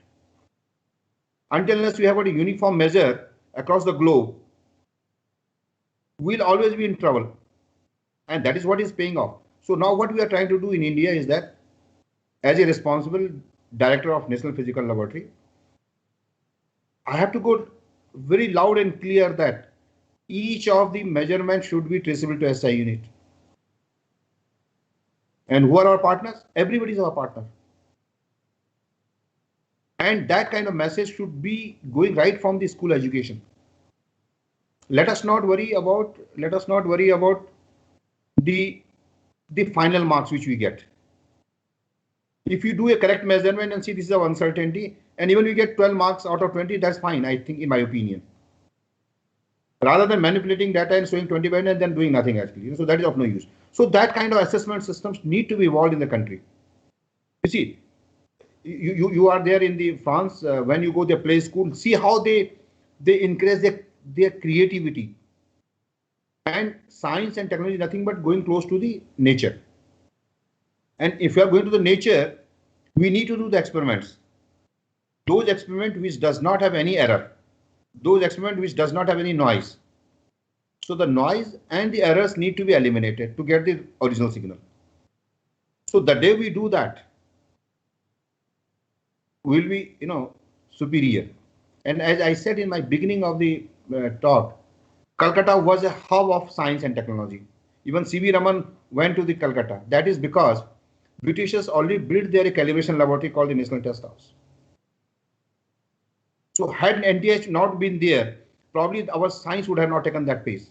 But somehow the importance of National Test House was never been recognized. And during the Second World War, many of the arms were built in the Calcutta by the NTH. All the industrial growth that took place, that started from the NTH. The history of National Test House is enormous, but unfortunately that is not taught. And finally, as we are going from, always most of the time we'll say in India, we missed the industry 1.0. We missed industry 2.0. We missed industry 3.0. Now industry 4.0 is coming up. Let us catch that up. Sorry. The threat to, or the key to success of a industrial revolution is its metrological program. Because metrological program puts everything together. So now when we are going to industry 4.0 and when we are talking about the cyber physical system, the net and the physical system together, we have got the digital SI unit. Now, even in India, even we are not aware what is the digital SI unit. So digital SI units are when you are doing the measurements, on-site measurement, the value, the uncertainty, the time frame, it comes in a digital packet. And that digital packet is readable by not by human being, by the machines. So, but we are still nowhere there. Even NPL or even India, we have not even talked about it, we are not working. But government policy says that we have spent huge money on the cyber physical systems. So until and unless we worry about the metrological issues, we can have machines, but the machines do not recognize your values. So what do you do? So in order to make them understand, the huge efforts on the digital metrology is going on. And the Germany, the America, the Japan, developed nation, they are very, very advanced stage at it, including China. So we need to take up this cause of metrology in a bigger sense. So the two ways to update yourself to the international equivalence, and number two, disseminate them to each of the citizens. And I will tell you, since measurement is related with each and everybody, as a shopkeeper, as a this and that, everywhere measurements are there. So that sense of accuracy should come up. And once that built up, our way of thinking also, have a defocus. Thank you, sir. In fact, this was my final question. Like, as an individual or as a general citizen, how should I contribute to this approach? Because most of the time we feel like this is the responsibility of organization or government or this and that. But as an individual, what I should do to make it happen? This is the final question I would like to pose to you in this sense. As an individual, particularly those who are from the scientific background, as a scientist or as a policy maker or as an industrialist, whenever they are making a measurement, they should ensure that whether it is traceable to SI unit or not. Now, if he does not know, he should make understand how it is. Otherwise, that measurement is only indicative value. And that kind of thought process should be built in right from the schooling days. In fact, I have already written to all the secretaries of Government of India and particularly to the Education Ministry that this need to be put into the syllabus at the school level. Okay, have a feel that measurements cannot be random. Measurements have to be with respect to a reference. And what is that reference? That reference is the reference which has got zero uncertainty. Which has got zero uncertainty? Only the SI units, nobody else. Only the SI units have the zero uncertainty. And therefore, all the parameters, all the measurements are derived from there. So that is important. And then the importance of the certified reference material. It has got a huge, enormous scope. Ultimately, we need to improve our quality of products and processes in this country. And those countries, those who are looking it up, and let me appreciate the Bangladesh. In Bangladesh, in the area of textile, they have become the almost world number one. Right. Okay, and they have not just become world number one, because all the parameters required for the textiles, they have got SI traceability. The uncertainty of their measurement is bare minimum. Because I do interact with them and see how they have grown up. Say, for example, how innovation, for example, textile, people say that isme naya baat kya hai?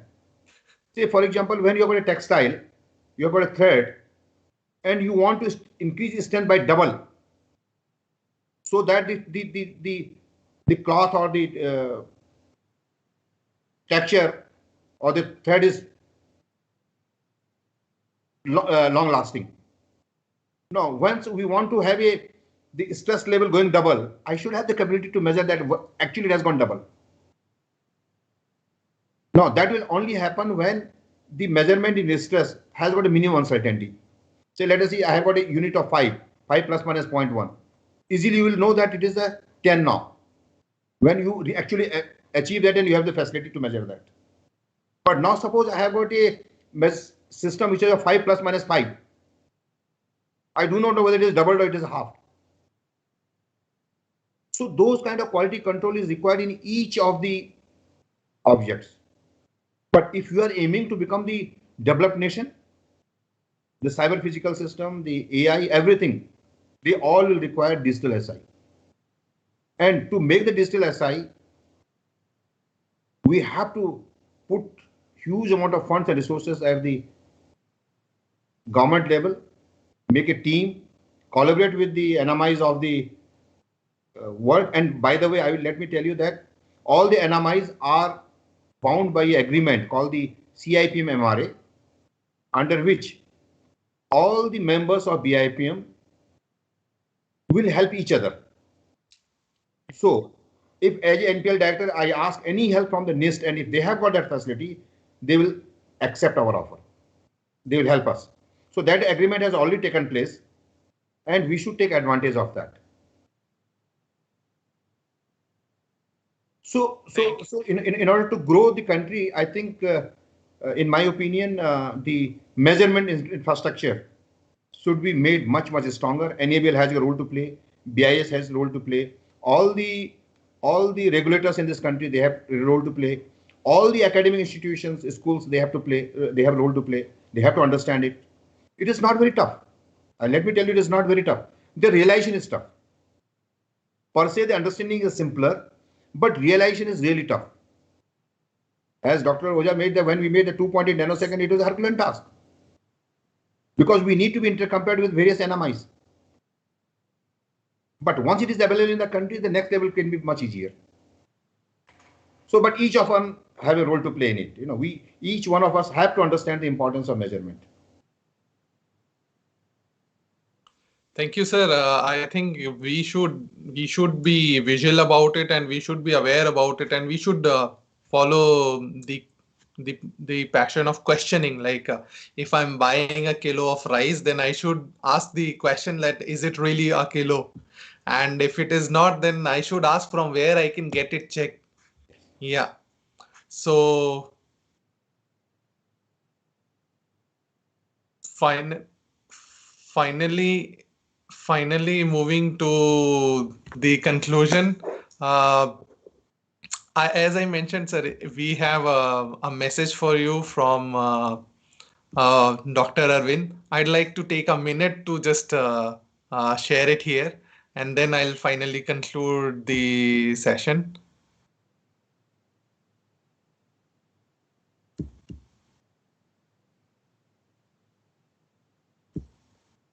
Is it visible to you, sir? Yeah, Arvind is there, yes.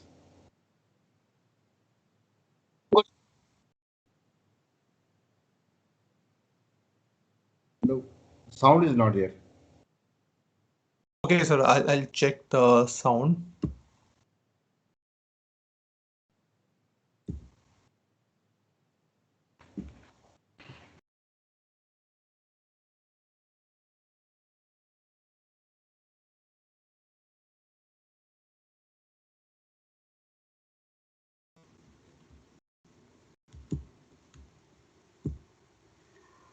Good evening, all of you. I would like to thank for giving me this opportunity to speak about Dr. D.K. Aswal, sir. I finished my PhD under his supervision, and I want to add something about sir and his working style. The first unique quality about his character is that he is a person who can be busy and available at the same time. He always offered an open door to his student. I was a PhD student, yet he treated me like a colleague and valued my opinion as well. He filled me with the sense of responsibility while giving me the freedom to find out, to create something which I consider my own. And when I mention about Sir and his working style to my colleague and friends, they always say how lucky I am. He helped me a lot through my difficulties that I had during my journey. As IYNS team member, I request to Sir that we still need your support and supervision to achieve our goals. With this request, I say thanks to Sir and all guests present here for accepting our request.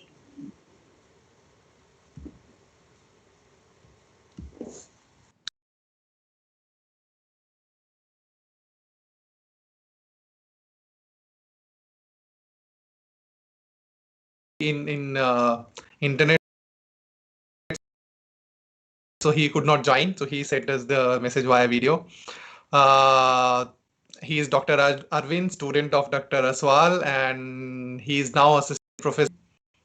So finally moving to the conclusions. So we have this legacy that the guest nominate 3 guests for our future episode whom you feel like we should hear such interesting stories from. So if you could nominate 3 people, you'll be happy. Yeah. I think I can nominate many people. The first, I would like to nominate Dr. K.N. Vyas, the existing chairman of DAE. Sure, sir. And why I'm nominating is that his simplicity is terrific.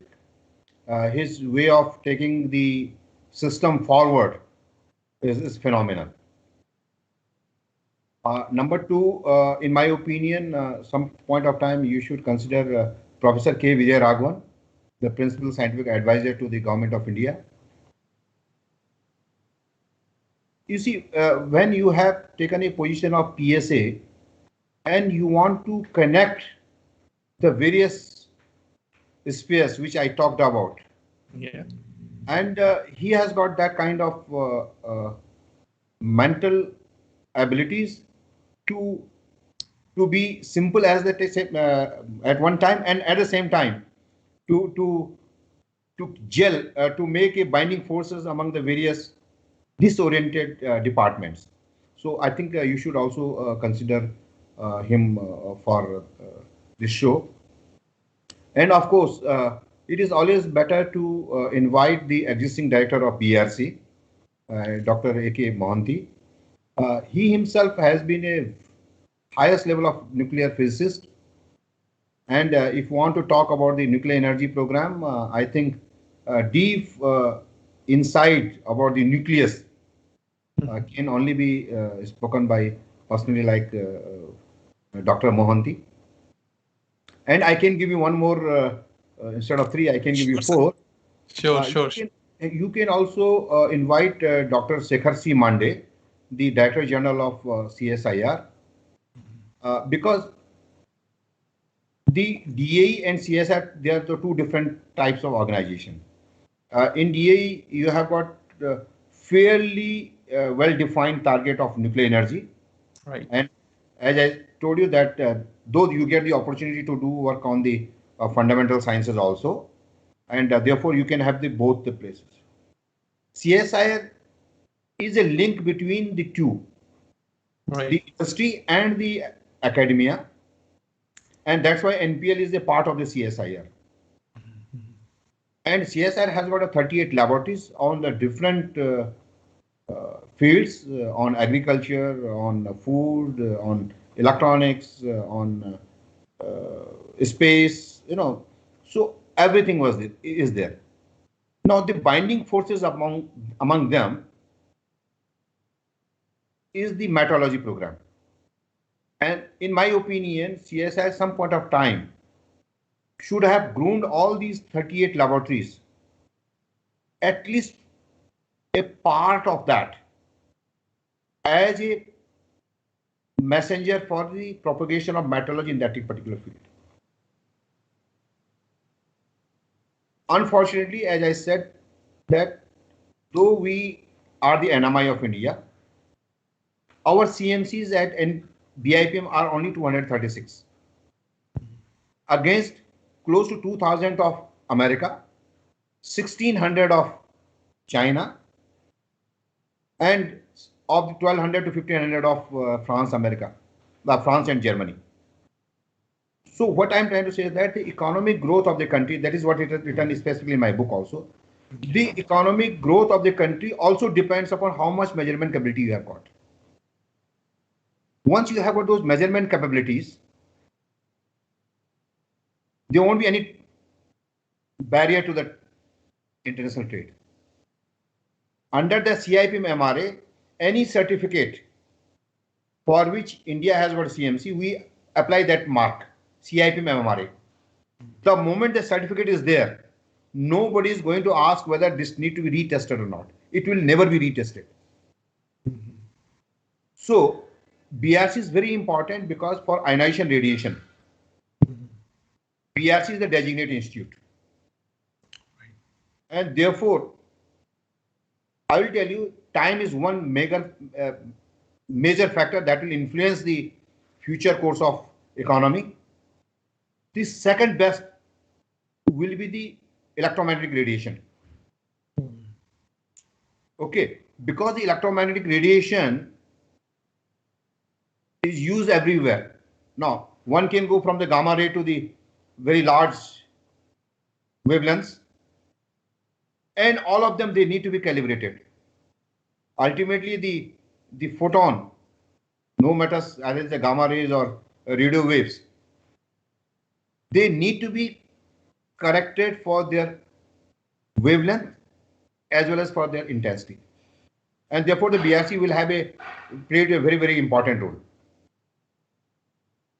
So these are my four, and therefore, Dr. Shekhar Mande should be invited because they have played a very important role during this COVID period. Because CSIR laboratories have generated enormous number of technologies to support the COVID. When the most of the laboratory was closed, NPL was working almost 24/7. Majority of the laboratories which NPL got accredited, we used to get samples in the night, midnight, because everything was closed, and with the special permission, the cars were coming, the vehicles were coming to NPL. We are receiving the material midnight, 12 to 2 a.m., doing the measurement in full night, and next night or day after that, we are dispatching them back. So the calibration part is very, very essential for accreditation, which I put. But we need a large number of measurement capabilities at par with the international one. We need to disseminate to the individual ones, and therefore these four personalities which I named, Dr. K.N. Vyas, Dr. Mohanty, PSA, Dr. Professor K. Vijay Raghavan, and Dr. Shekhar C. Mande. I can give a list of people, those who should be called, for this kind of show. And it indeed requires, if we have to understand the Atmanirbhar Bharat, all these people, they need to be, in some point of time, they should also be brought to a forum. Probably you can start sometime a new kind of system where you have got a more kind of discussion among these personalities and seeing that what is missing in the country. Thank you. Thank you, sir. Thank you. We have actually started working on it. We have already started this idea of panel podcast. Probably in couple of months, you will see that is happening. And thank you for the nominations. We have already put the invite for Dr. K.N. Vyas, and we are waiting for his confirmation. So probably as soon as we get the confirmation, you will see him. So thank you so much for the nominations. I will just conclude the session now. Before concluding the session, I have three important announcements to make today for our audience. The first is Dr. Suresh Gangotra, who is the Senior Technical Advisor in Nuclear Control and Planning Wing of Department of Atomic Energy, is joining the team of Being Informal with at IYNS as the advisor from December 1. And we thank him. And we also welcome him for being a part of this association. And it will be great honor to have him as the advisor of Being Informal with organizing team. So thank you, Dr. Suresh, for that. And as I was mentioning in the beginning of the show, on 4th of January 2021, NPL is celebrating its Platinum Foundation Day. And on this historic occasion, our Prime Minister, Shri Narendra Modi, will dedicate following world-class capabilities of India to the nation.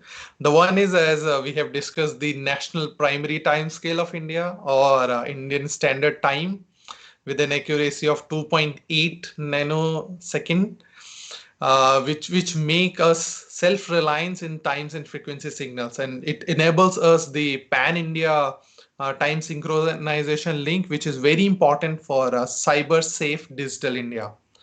And it is also very important for ISRO's timing synchronization with NPL, and so NPL IST time synchronization of ISRO played a key role in various capabilities.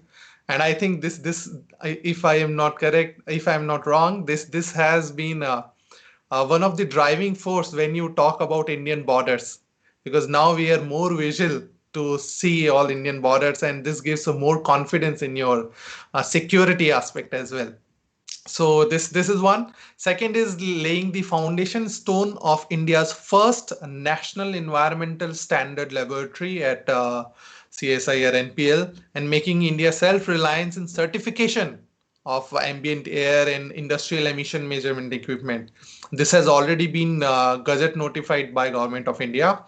And with this, we'll be at par with certification schemes of United States and UK. And the third one, he'll be dedicating the facility of Indian reference materials, which is trademarked as BND, Bharati Nirdeshak Dravya, for the self-reliance in supporting more than 4 lakh testing and calibration laboratories for quality assurance at par with international standards for petroleum, pure gold, coal, water, food, pesticide, and etc. So it has already been produced and marketed to national and international communities. And the last but not least, the release of book titled Metrology for Inclusive Growth of India, edited by Dr. D.K. Aswal to commemorate the 75th Foundation Day of NPL. It will be a great step and the contribution towards Make in India or Atmanirbhar Bharat directives, as I feel. And to visit and be a part of this event, please visit NPL website, nplindia.org. So 4th of January, stay tuned. And my final announcement is our newsletter. So our newsletter for the month of November will be available on IYNS website on December 2. So with this, I would like to thank all the dignitaries present here, all our viewers, the team of Being Informal with at IYNS, which is working day and night to make it happen. For more information on our activities, membership, please visit our website, iYNS.in. With this, thank you so much. Stay safe. Take care. Thank you. Bye bye. So nice. Thank you very much.